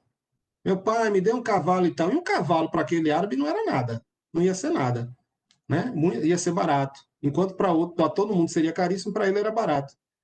Aí ele vai se consultar a um amigo. Ó, meu filho pediu um cavalo e tal. Um amigo diz assim: eu estou contando a história mais ou menos como eu lembro, tá? Aí o amigo fala: faça o seguinte, não dê o cavalo agora não, espere uma semana. Mas assim, aí ele disse: mas se é para dar daqui a uma semana eu dou agora, porque eu tenho como dar agora. Ele fez, não, espere uma semana. E aí ele espera e nota que depois de uma semana o filho não queria mais o cavalo, né? Então, assim, esse sonho que ele nutriu talvez não fosse o sonho dele. De repente foi um mecanismo de defesa, foi uma vaidade, foi um orgulho, mas o sonho realmente dele não era aquele, né? O que movia, vamos dizer assim, verdadeiramente ele, não era aquilo, né? E ele estava 2 horas, né, mais perto do seu tesouro, mesmo que para caminhar estas 2 horas tivesse demorado quase um ano inteiro. Ele começou a raciocinar assim. Não quer dizer que ele tivesse. Ele estava a 2 horas de voltar para a Espanha, não. Ele começou a raciocinar que já tinha andado 2 horas em direção às pirâmides do Egito. E o tesouro dele que estava escondido. Agora, e ele, mesmo que tivesse passado um ano, né, para ficar 2 horas mais perto, mas ele estava, de fato, 2 horas mais perto. Então ele toma essa decisão. Qual é a decisão? Vou em busca do tesouro escondido perto das pirâmides do Egito. Ele vai até um local onde estava uma caravana, né, que normalmente trazia as mercadorias lá para a loja de cristais. Ele começa a conhecer, fazer esses contatos, né, e ele vai para um armazém onde geralmente tem se reúnem as caravanas e tal, para seguir pelo deserto. Ele chega lá, fala, acerta, vai, conhece o inglês, né? Na verdade, o inglês o conhece porque nota que ele está lendo um livro em espanhol, aí diz assim, ih, rapaz, esse camarada fala, eu falo espanhol, é melhor do que árabe que eu não sei falar, né? E esse inglês era um estudante de alquimia. Ele queria aprender alquimia, né? Queria aprender a pedra filosofal, o elixir da longa vida. Desculpa. E começa a conversar com Santiago sobre essa viagem, sobre a busca dele e tal. Pergunta o que é que Santiago quer fazer, mas Santiago não diz que vai atrás do tesouro, né? Já estava meio ressabiado e só que queria ir para perto das pirâmides do Egito. E eles têm uma conversa muito interessante, porque são duas abordagens. Enquanto o inglês ele interpretava as coisas e o mundo através dos livros de alquimia, Santiago estava aprendendo na prática a interpretar o mundo, a entender a linguagem através dos sinais, através de coisas mais simples, né? E o inglês começa a falar algumas coisas sobre o que ele tinha aprendido dentro da alquimia,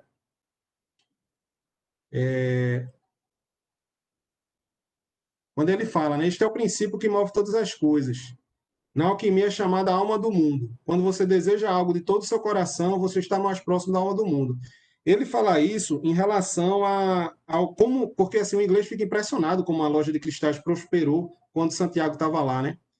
E aí ele fala que justamente assim até os cristais estavam contribuindo naquela coisa do universo conspira a seu favor.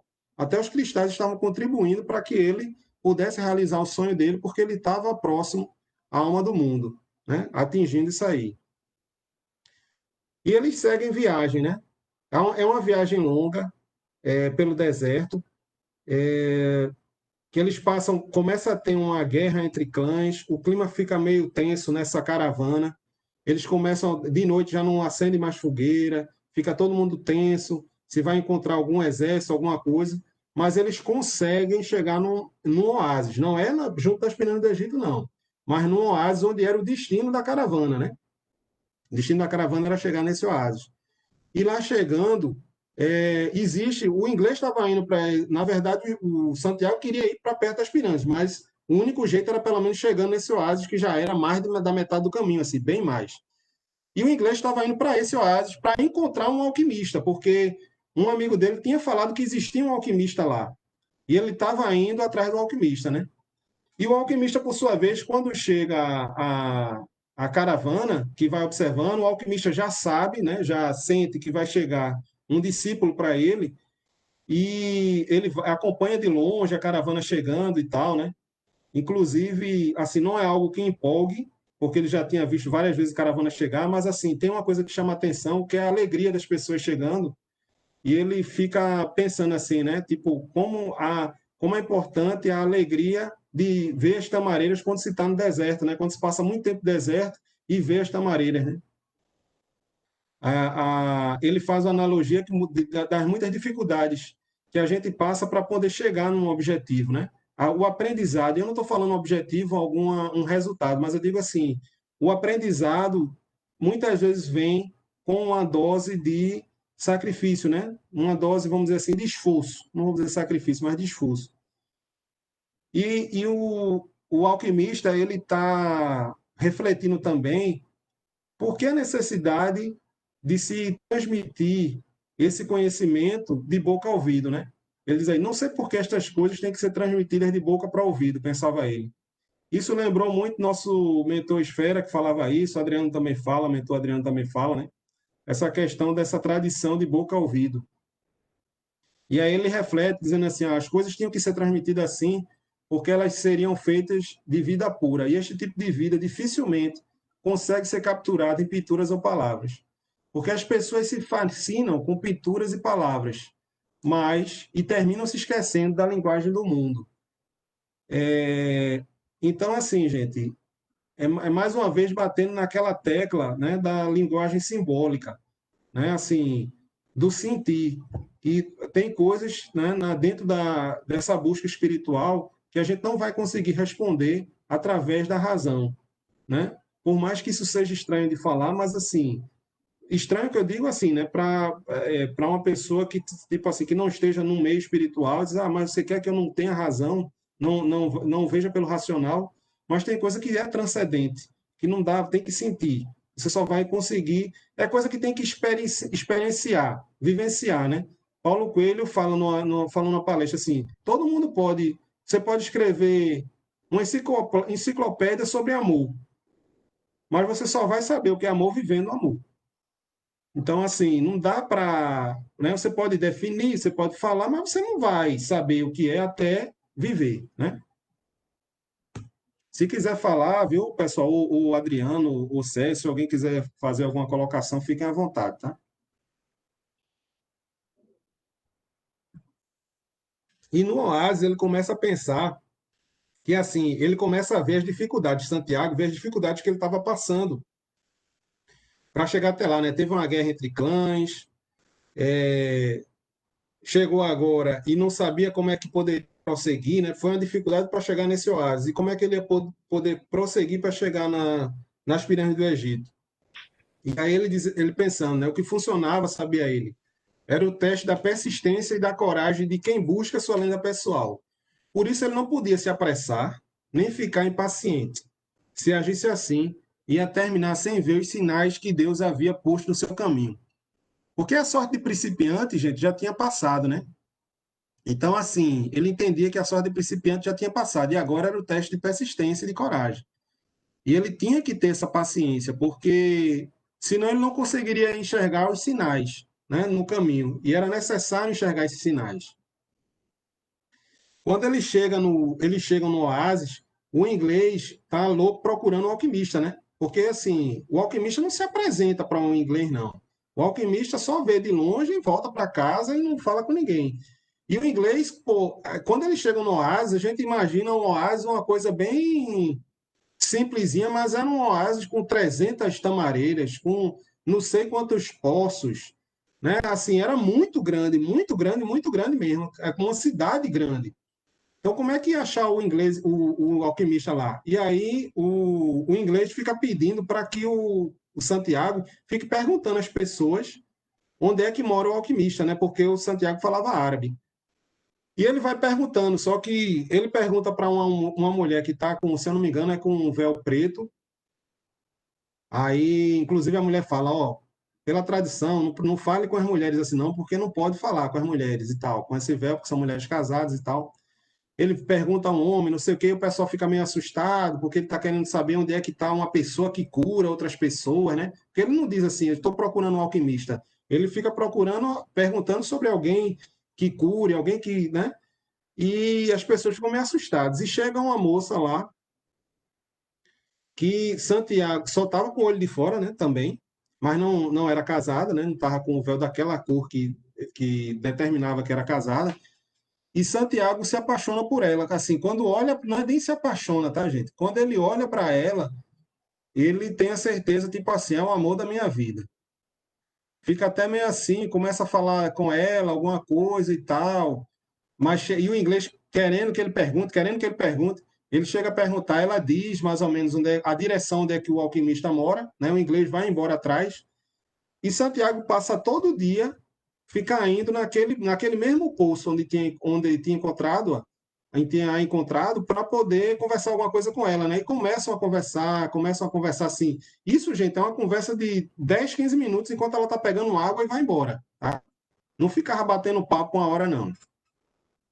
Eles não tinham mais tempo de a caravana sair de lá, porque estava tendo uma guerra no deserto. Então não tinha como sair. Então não tinha nem data para sair. Aí ele ficava todo dia indo lá, né? E conversando, e eles começam a se acertar, né? Ela também começa assim a ter a certeza de que ele era o homem que o deserto ia trazer para ela e tal, não sei o quê.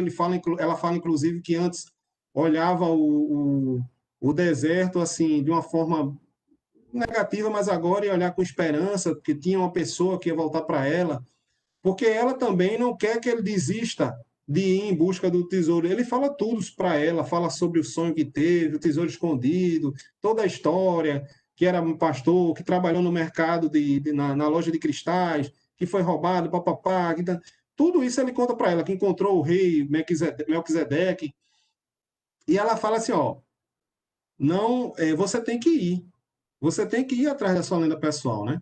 Ela coloca aí, por isso que eu quero que você siga em direção ao que veio buscar. Se tiver que esperar o final da guerra, muito bem. Mas se tiver que seguir antes, vá em direção à sua lenda. As dunas mudam com o vento, mas o deserto permanece no mesmo. Assim será como o nosso amor. Maktub, está escrito. Ela disse: se eu for parte da sua lenda, você voltará um dia, né? Isso é um conselho que mais para frente ele vai receber do alquimista, quando ele vai estar em dúvida se deve ir ou não, e o alquimista vai dizer a ele: se for amor, não vai atrapalhar que você cumpra a sua lenda pessoal, né? Porque nesse momento também, mais uma vez, ele está pensando em desistir. Se chama Fátima ela, tá? Ele estava pensando assim, pô, eu tenho muito dinheiro aqui, né? Posso continuar aqui com Fátima. Por que é que eu vou me arriscar, né? E ele passa a ficar pensando nisso e tal, por que eu devo ir, por que eu não devo ir. E tem um dia que ele está passeando no deserto, perto do oásis, e ele tem uma visão com dois gaviões que estão no céu. Ele entra meio que num estado meditativo, e ele tem uma visão a partir desses dois gaviões, em que o oásis vai ser invadido por um exército. E ele volta para o oásis para falar isso, né? Para falar que teve essa visão e tal, não sei o que. Ele busca uma das pessoas, dos ajudantes, eu acho que é cameleiro, né? Que era, cuidava dos camelos. Um cameleiro, ele começa a falar sobre esse cameleiro, sobre esse sonho que ele teve, né? E o cameleiro, esse sonho não, essa visão que ele teve, o cameleiro vai dar uma orientação para ele. Antes disso, gente, eu queria só fazer um parênteses aqui para um trecho que eu achei assim que foi algo que também me tocou muito no livro, que é quando o inglês ele consegue achar o alquimista, né, no oásis. E aí o alquimista manda ele fazer uma tarefa, e aí ele diz, essa é a primeira, diz para o Santiago, né, esta é a primeira fase do trabalho, tenho que separar o enxofre impuro. Para isso não posso ter medo de falhar. O meu medo de falhar foi o que me impediu de tentar a grande obra até hoje. É agora que estou começando o que podia ter começado há 10 anos atrás, mas me sinto feliz de não ter esperado 20 anos para isso. Tem aquela frase pelo menos que Chico Xavier, eu vejo, pelo menos por Chico Xavier, que é a gente não pode voltar, né, e construir um novo passado, né? Mas a partir de agora a gente pode construir, a partir do presente a gente constrói um futuro diferente, né? A partir do presente. E é bem interessante isso, porque às vezes a gente poderia ficar pensando assim, ele poderia estar pensando, pô, perdi 10 anos. Ele não está pensando isso. Ele está, pô, vou começar agora, eu estou empolgado, estou no caminho. E eu podia ter perdido 20, eu perdi 10 só. Tá entendendo? Então, assim, a gente sempre vê esse lado positivo, até porque não adianta, não vai voltar aos 10 anos, né? Não vai voltar aos 10 anos, é daqui para frente. Então, se é para ficar remoendo que demorou 10 anos para começar, é melhor pensar que poderia ter sido 20 e foi somente 10. Quando Santiago vai buscar a ajuda do cameleiro, o cameleiro fala para ele conta a visão, né? E o cameleiro fala para ele que teve uma vez que buscou uma pessoa que conseguia adivinhar o futuro, né? E essa pessoa disse para o cameleiro: como é que eu consigo adivinhar o futuro? Pelos sinais do presente. No presente é que está o segredo. Se você prestar atenção no presente, poderá melhorá-lo. E se você melhorar o presente, o que acontecerá depois também será melhor. Esqueça o futuro e viva cada dia de sua vida nos ensinamentos da lei e na confiança de que Deus cuida dos seus filhos. Cada dia traz em si a eternidade. E o cameleiro, ele ainda acrescenta.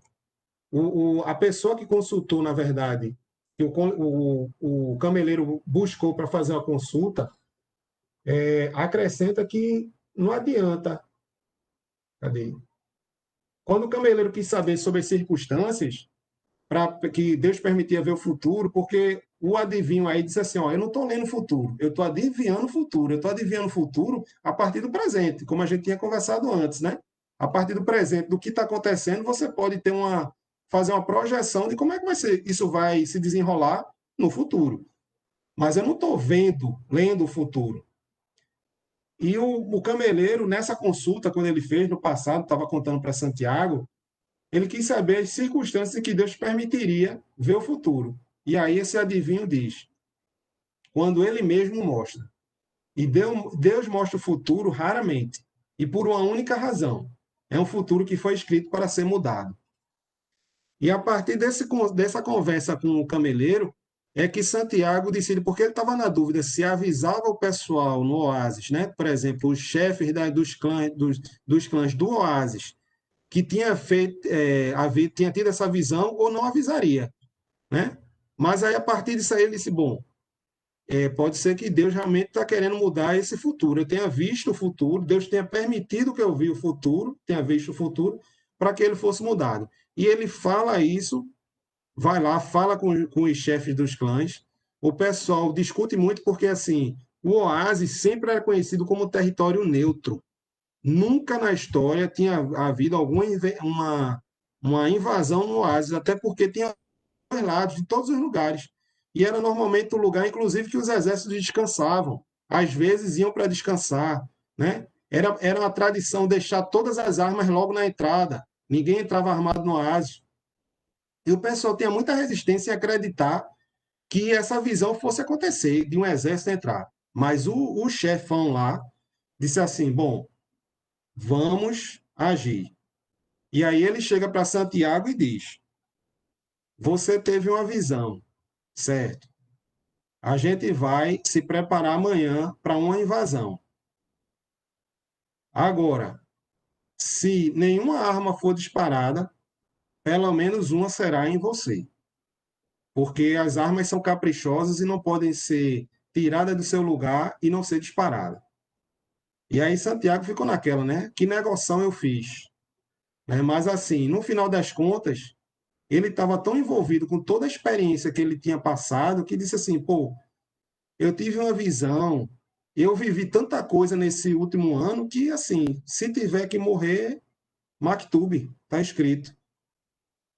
E no outro dia, estava todo mundo preparado e realmente acontece uma invasão, só que como está todo mundo preparado, todas as pessoas, que parece que eram 100 soldados que entraram, todos eles foram mortos, né?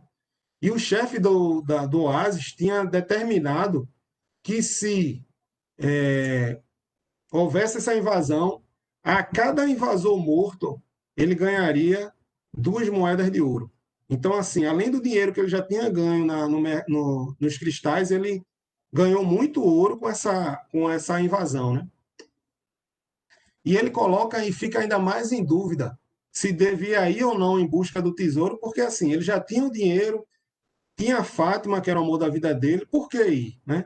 e ele é convencido pelo alquimista, que aí se apresenta a ele, é o momento que o alquimista se apresenta a ele, depois que ele faz essa leitura do voo dos falcões, o alquimista se apresenta a ele, até questionando: por que você viu isso? Por que você falou? Quem é você para fazer isso? E ele dizendo: bom, eu só fiz o que foi me mostrado, né? E se foi me mostrado, era para ser mudado, embora eu não tenha visto o resultado da guerra, só tinha visto a invasão. Ele começa a fazer amizade com o alquimista, e o alquimista diz: ó, amanhã de noite a gente vai em busca do seu tesouro nas pirâmides. E ele fica meio na dúvida, mas acaba indo com o alquimista, né? E ele fica querendo aprender as coisas, né? Aproveitando que está com o alquimista. Só um segundo.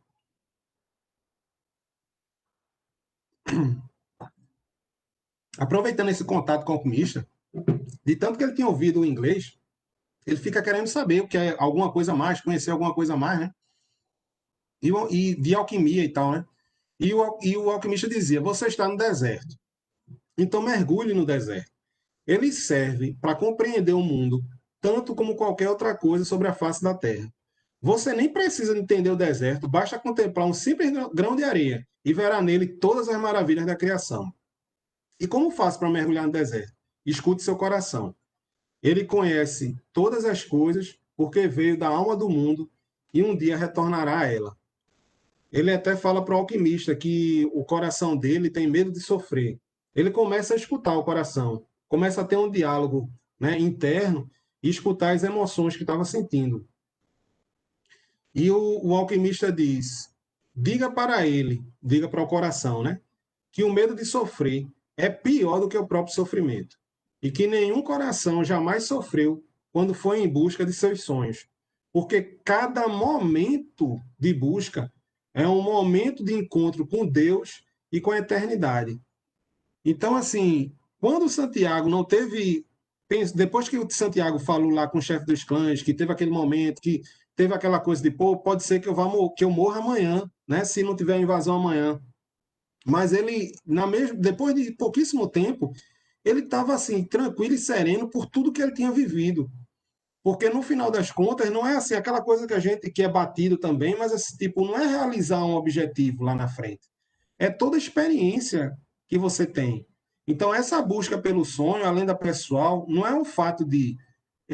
Veja só, a lenda pessoal não é um resultado que você vai buscar. Você vai realmente, em algum momento, chegar e concluir o que você estava para concluir. Mas a lenda pessoal é todo esse desenrolar.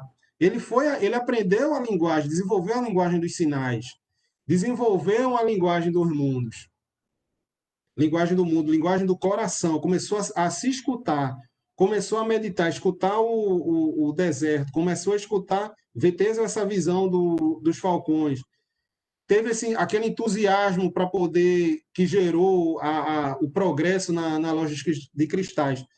Tudo isso, tudo que ele tinha vivido, tinha encontrado o amor da vida dele, né? Fátima. Tudo isso ele tinha vivido nesse período e era o que valeria. Tá entendendo? Não é só chegar e encontrar um tesouro lá perto das pirâmides, né? É todo esse processo até chegar lá. Só que ele ainda continuava querendo, né? Santiago continuava querendo saber um pouco de alquimia, né? Já que estava de lado de um alquimista. E sobre a alquimia, o alquimista falou, né? Alquimistas que se trancavam no laboratório e tentavam evoluir como ouro. Descobriam a pedra filosofal e porque haviam entendido que quando uma coisa evolui, evolui também tudo que está à sua volta. Outros conseguiram a pedra por acidente, porque já tinham o dom, suas almas já estavam mais despertas que as das outras pessoas. Mas esses não contam porque são raros. Agora, outros, enfim, buscavam apenas o ouro. Estes jamais descobriram o segredo. Esqueceram-se de que o chumbo, o cobre e o ferro também têm sua lenda pessoal para cumprir. Quem interfere na lenda pessoal dos outros nunca descobrirá a sua.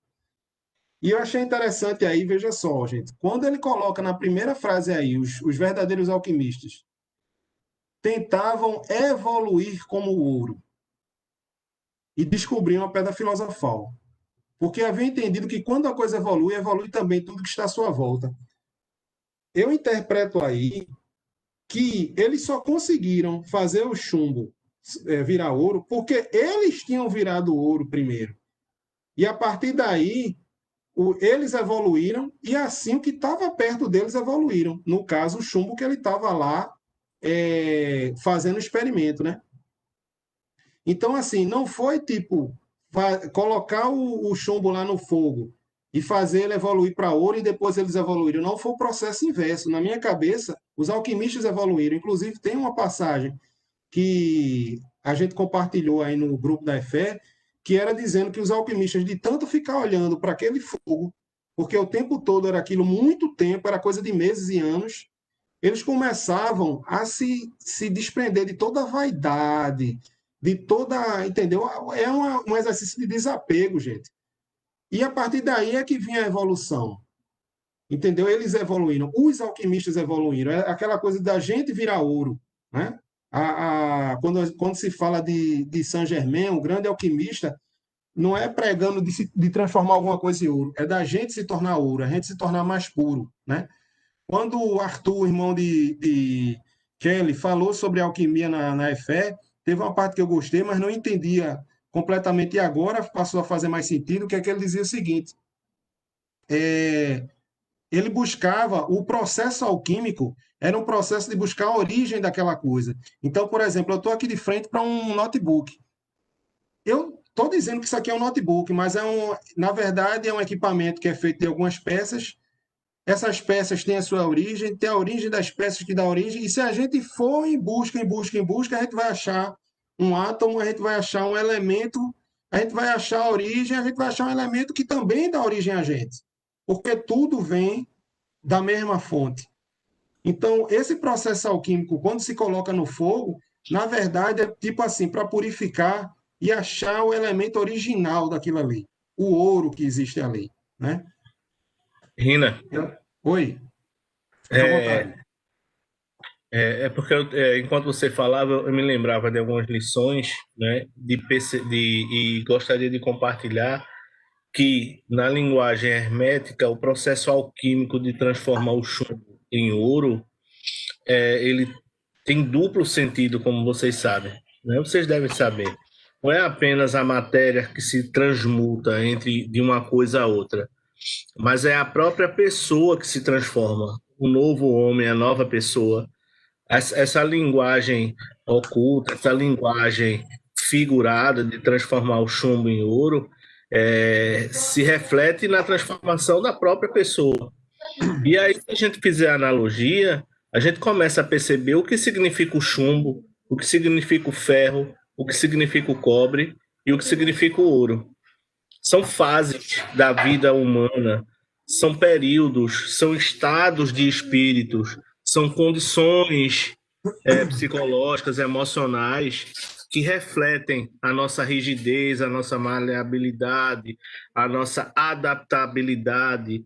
Então, esses elementos que ele cita têm referência direta à forma como a gente encara o mundo, a forma como a gente encara nós mesmos, não é?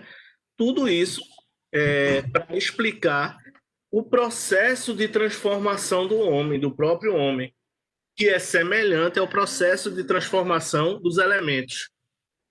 O que é que tem em comum entre a transformação dos elementos e a transformação do homem? O fogo, que entra aí como sinônimo de sofrimento. Nesse caso, não é um sofrimento vão, não é um sofrimento aleatório, não é um sofrimento por ser sofrido, mas é o processo da vida, o processo de lapidação da vida é sofrida. Como você bem disse, né? Aprender, saber é prazeroso, mas conquistar a sabedoria é sofrido. Então, tudo que a gente passa na vida carrega em si uma carga de sofrimento, ou seja, carrega em si um fogo que transforma a todo tempo. Mas esse sofrimento, em comparação à nossa história de vida, que não se resume apenas a esta vida, é tão rápido que lá na frente a gente olha para trás e nem se lembra dessas dores. Mas tudo que foi conquistado pelo fogo fica gravado na alma para o resto das nossas encarnações. todas as conquistas que vieram dessas lágrimas ficam para o resto da nossa vida, da nossa história. Então, às vezes, a gente esquece que tudo isso faz parte da nossa lenda pessoal. Tudo isso está contido na história da nossa lenda pessoal. E outra, muito importante, eu vou parafrasear o que está escrito: outros, enfim, buscavam apenas o ouro.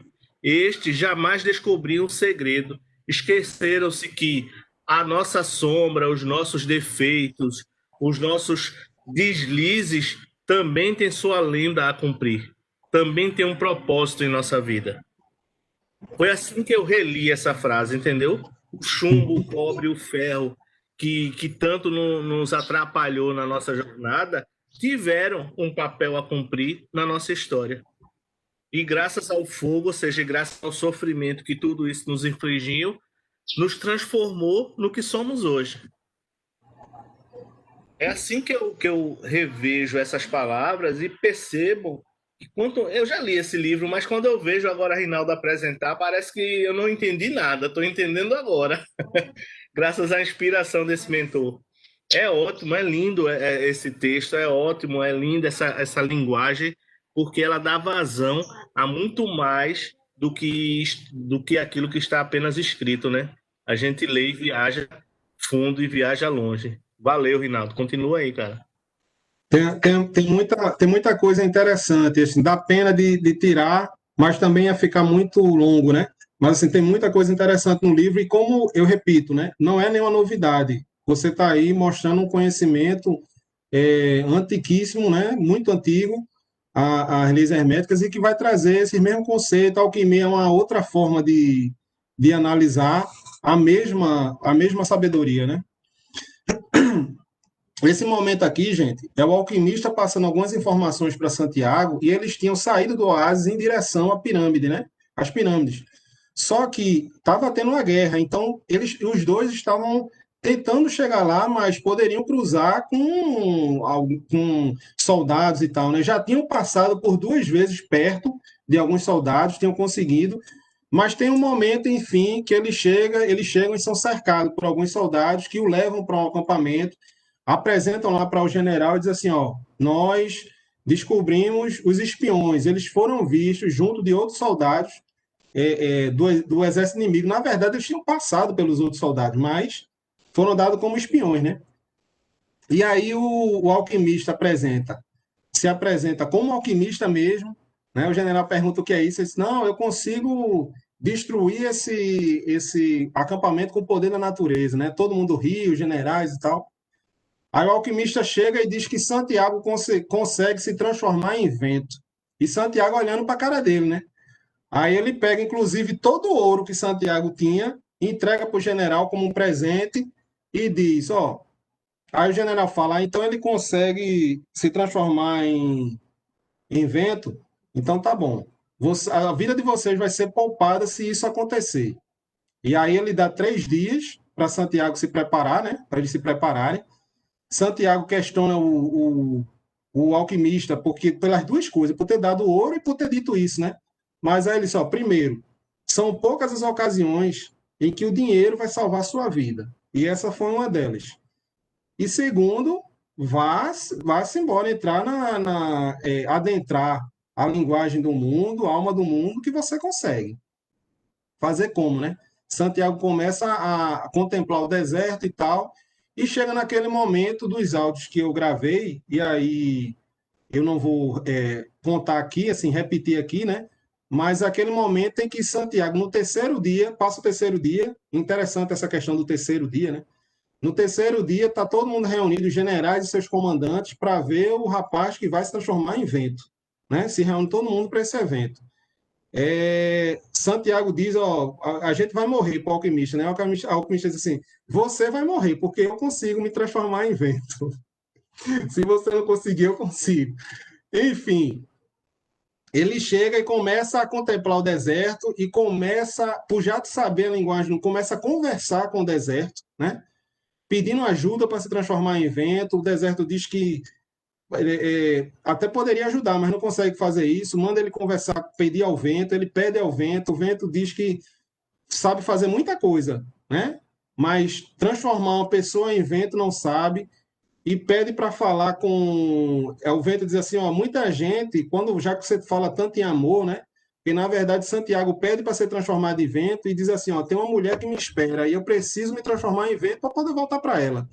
Aí, já que você fala tanto de amor, eu vejo muita gente falando de amor olhando para cima, peça ajuda ao céu. E aí Santiago conversa com o sol, e nessa conversa com o sol vai falando de algumas coisas com ele, né? Vai ter uma conversa muito interessante sobre possibilidades, sobre amor, sobre o que faz. O sol tem uma passagem que eu não botei aqui, mas o sol fala uma coisa que também o mentor ensinava muito, que era a questão da distância que ele mantém com o mundo, para poder, se ele se aproximasse, extinguiria a vida, né? Se distancia, esfria e também extingue a vida, então mantém uma distância exata quando se ama. Mas, enfim, desse diálogo vem uma passagem que Santiago começa a contestar o sol, dizendo assim: você não conhece o amor. Porque o sol fala que o problema todo da criação foi o sexto dia, quando criou o homem. E aí Santiago diz: você não conhece o amor? Se não houvesse um sexto dia da criação, não haveria o homem. E o cobre seria sempre cobre, e o chumbo seria sempre chumbo. Cada um tem sua lenda pessoal, é verdade. Mas um dia esta lenda pessoal será cumprida. Então é preciso transformar-se em algo melhor e ter uma nova lenda pessoal, até que a alma do mundo seja realmente uma coisa só. E foi o que nosso mentor acabou de falar. Tudo tem uma lenda pessoal, mas existe uma lei de evolução, né? Nós já fomos minerais, já fomos vegetais, animais e agora somos homens. Então, o cobre vai ser cobre até o ponto que tem que ser, e depois vai ser outra coisa, depois de cumprir sua lenda pessoal. E foi isso que Santiago falou. E tudo está convergindo para a evolução até que tudo vai ser uma coisa só, né? Para isto existe alquimia, disse Santiago. Para que cada homem busque seu tesouro. Gente, só está faltando mais 2 slides, tá? Vai dar tempo. Para que cada homem busque seu tesouro e o encontre, e depois queira ser melhor do que foi na sua vida anterior. O chumbo cumprirá seu papel até que não precise mais de chumbo. Então ele terá que transformar-se em ouro. Os alquimistas fazem isso. Mostra que quando buscamos ser melhores do que somos, tudo em volta se torna melhor também. Esse é um conceito tão interessante, né? Assim, pelo menos eu achei muito interessante, né? E na escola se buscava esse caminho, se busca esse caminho, se buscava não, perdão, se busca esse caminho, né? Tanto é que existe sala de aula para tratar o individual, existe a sala de aula para falar da família, para tratar a família, existe a sala de aula para tratar a coletividade, falar da coletividade, né? Que seria justamente Guerreiros da Luz, conscientização cristã e filosofia espiritualista, né? Então, já foi montada a escola nesse sentido. Primeiro você se trabalha. Depois que se trabalhar, você vai trabalhar automaticamente as pessoas que estão mais próximas de você e a coletividade, né? E ele continua dizendo para o sol, né? O amor é a força que transforma e melhora a alma do mundo. Somos nós que alimentamos a alma do mundo. E a terra onde vivemos será melhor ou pior se formos melhores ou piores. Aí é que entra a força do amor, porque quando amamos, sempre desejamos ser melhores do que somos. E após essa conversa com o sol diz assim: ó, eu não posso te ajudar, eu não tenho como te ajudar, eu não sei lhe transformar em vento. E quem pode me ajudar? Santiago pergunta. Então, fale com a mão que escreveu tudo, né? Aí ele olha para cima e, nesse momento que ele vai começar a conversa, na verdade, uma força de amor jorrou de seu coração. O rapaz começou a rezar. No silêncio que se seguiu, o rapaz entendeu que o deserto, o vento e o sol também buscavam os sinais que aquela mão havia escrito e procuravam cumprir seus caminhos. Mas aquela mão tinha um motivo para tudo isto, e só ela era capaz de operar milagres. E o rapaz mergulhou na alma do mundo, e viu que a alma do mundo era parte da alma de Deus. E viu que a alma de Deus era a sua própria alma, e que podia realizar milagres. E nesse intermédio, o sol ia brilhando mais forte, e o vento, para ele conversar com o sol, o vento soprava forte para poder gerar poeira, né? o pessoal já estava todo desesperado, e saindo nos áudios depois quem quiser ouvir. O pessoal estava desesperado com a ventania, com a poeira, com tudo que estava acontecendo. E no final das contas, quando sossega, quando o vento para, aí que olham para o lugar onde ele não estava lá. Ele estava do outro lado do acampamento, junto com o sentinela, que estava quase todo coberto de areia. E aí pronto. E aí criou-se essa lenda, começou a se criar essa história do rapaz que tinha se transformado em vento. Todo mundo ficou assustado quando viu Santiago do outro lado, né? Menos o alquimista e o general. Ambos estavam rindo, né? O alquimista porque tinha achado o discípulo correto e o general porque o discípulo tinha mostrado, né? Tinha encontrado a glória de Deus. Depois disso, eles seguem viagem, né? E chega um momento em que Santiago vai sozinho, o alquimista vai até um ponto com ele e depois ele segue sozinho para as pirâmides, né? E é orientado que quando ele tiver, para ele sentir o coração para saber onde está escondido o tesouro, né? Onde está enterrado o tesouro. E ele vai subir numa duna bem grande, né? O coração chega, conversa com ele e diz assim, ó, quando você chorar, é naquele lugar que vai estar escondido o seu tesouro. E ele está num momento subindo uma duna, é de noite, subindo uma duna muito alta, muito alta, muito alta. Quando chega no cume, ele vê as pirâmides iluminadas pela lua. E é uma sensação maravilhosa de ter visto as pirâmides, né? E ele cai de joelhos e chora. Agradecia a Deus por haver acreditado em sua lenda pessoal e por haver encontrado certo dia um rei, um mercador, um inglês e um alquimista. Sobretudo por haver encontrado uma mulher do deserto, que lhe tinha feito entender que o amor jamais vai separar o homem de sua lenda pessoal. Enquanto caminhava em direção à sua lenda pessoal, havia aprendido o que precisava, tudo que precisava, e havia vivido tudo que tinha sonhado viver. Veja que nesse ponto aqui, nesse trecho, gente, que é importante, a caminhada. Toda a caminhada ele tinha aprendido o que tinha que aprender. Ele estava satisfeito já por vários momentos durante essa caminhada, ele já se sentia satisfeito de ter corrido atrás. Não era o resultado que ia deixar ele satisfeito. Ele já estava satisfeito, mas havia chegado ao seu tesouro. E uma obra só está completa quando o objetivo é atingido. Ele começa a cavar, porque foi ali que ele chorou, né? Começa a cavar, não encontra nada, a areia volta, começa a cavar. Só que se aproximam algumas pessoas, ele fica com medo, e realmente o pessoal revista ele, vê um pedaço de ouro que ainda estava com ele, que o alquimista tinha dado, e depois começa assim, esse ouro. E aí, você está enterrando alguma coisa? Não sei o que. Ele, não sei o que e tal. E tome lapada. Começa a apanhar, começa a apanhar, começa a apanhar. Obrigam ele a cavar, e ele não encontra nada, vai cavando, cava até de manhã. E ele lembra, ele não queria dizer que o tesouro estava ali, né? O pessoal estava achando que ele tinha escondido alguma coisa, e ele não queria dizer. Só que aí ele lembra do que o alquimista tinha falado, né? Que poucas vezes o dinheiro pode livrar alguém da morte. E aí ele diz que estava cavando para achar um tesouro que estava enterrado ali, que ele tinha tido um sonho que tinha um tesouro ali. Aí o chefe desse pessoal lá, dos ladrões, né, chega para ele e diz assim, ó, deixa ele, ele não tem nada aí não, ele não tem nada não. Deixa ele viver para ele aprender a não ficar acreditando em sonho estúpido de tesouro escondido. E aí o chefe dos ladrões disse que naquele mesmo lugar onde ele estava, o chefe tinha tido um sonho, há coisa de uns 2 anos atrás, de um tesouro escondido na Espanha, numa igreja que tinha caído os pedaços, na raiz de uma figueira, de um sicômoro. O chefe tinha tido esse sonho desse tesouro, mas não ia atravessar o deserto feito um idiota para procurar esse tesouro. E aí Santiago fica calado, né? Mas depois que o pessoal vai embora, ele olha para a pirâmide e começa a sorrir, porque ele sabia exatamente onde estava o tesouro, né? Que foi onde ele tinha partido. No primeiro momento em que ele estava ali na igreja com as ovelhas.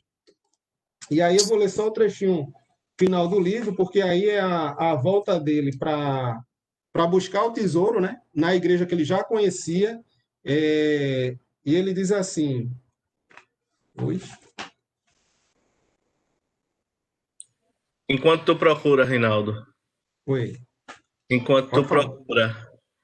Esse fechamento do livro é maravilhoso. Eu não sei se vocês perceberam, mas qual é o tesouro da história?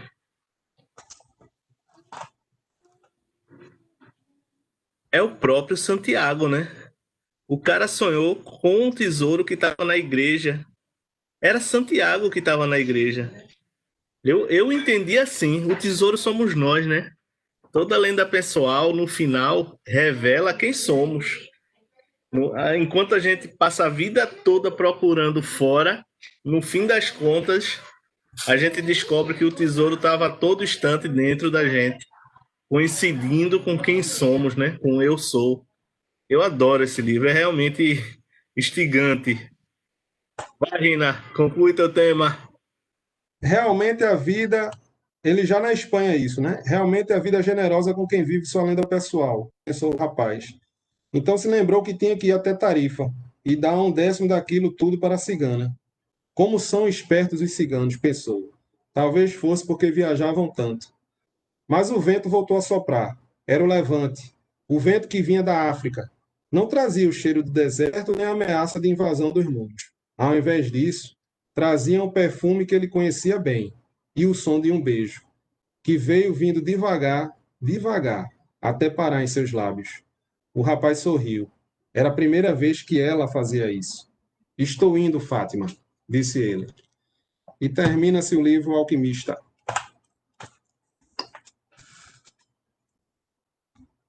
Você que terminou, viu, gente? E aí, gostaram?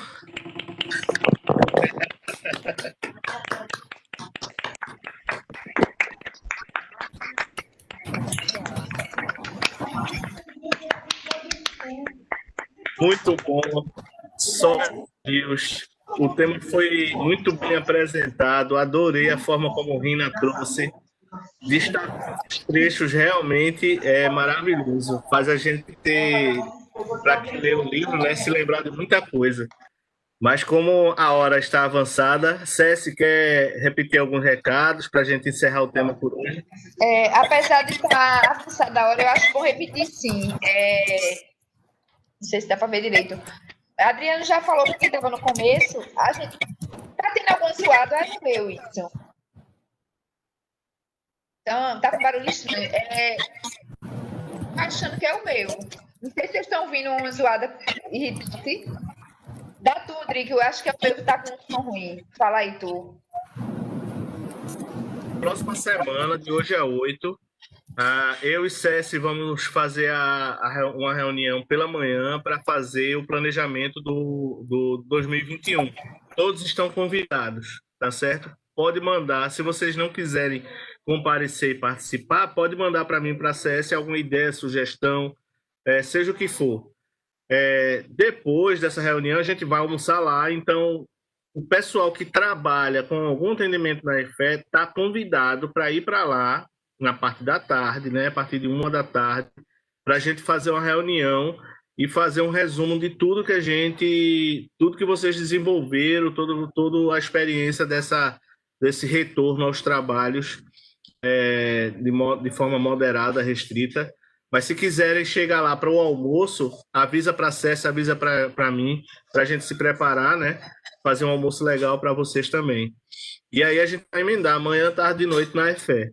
É isso aí, é o principal recado, tá certo? Eu quero deixar para vocês. E a reunião do conselho, Drick. E a reunião de conselho que Drick marcou para dia 30 de outubro, EAD, remotamente, às 20 horas. Isso, exatamente. Beleza? São as coisas principais. Durante essa semana, a gente vai ter o fechamento, a certeza de que a gente vai poder usar a conta jurídica da EFE, e aí Suzana vai enviar para a gente a arte, para a gente trabalhar de forma coordenada, padronizada, tá certo? Com um texto, com fotos, com imagem e com a conta única, para a gente poder cumprir nossa meta de 1.500 cestas básicas no final desse ano. Vamos lá, tamo junto, boa semana para todos vocês. Mais uma vez, obrigado, Rinaldo. Sala liberada, tá, Su?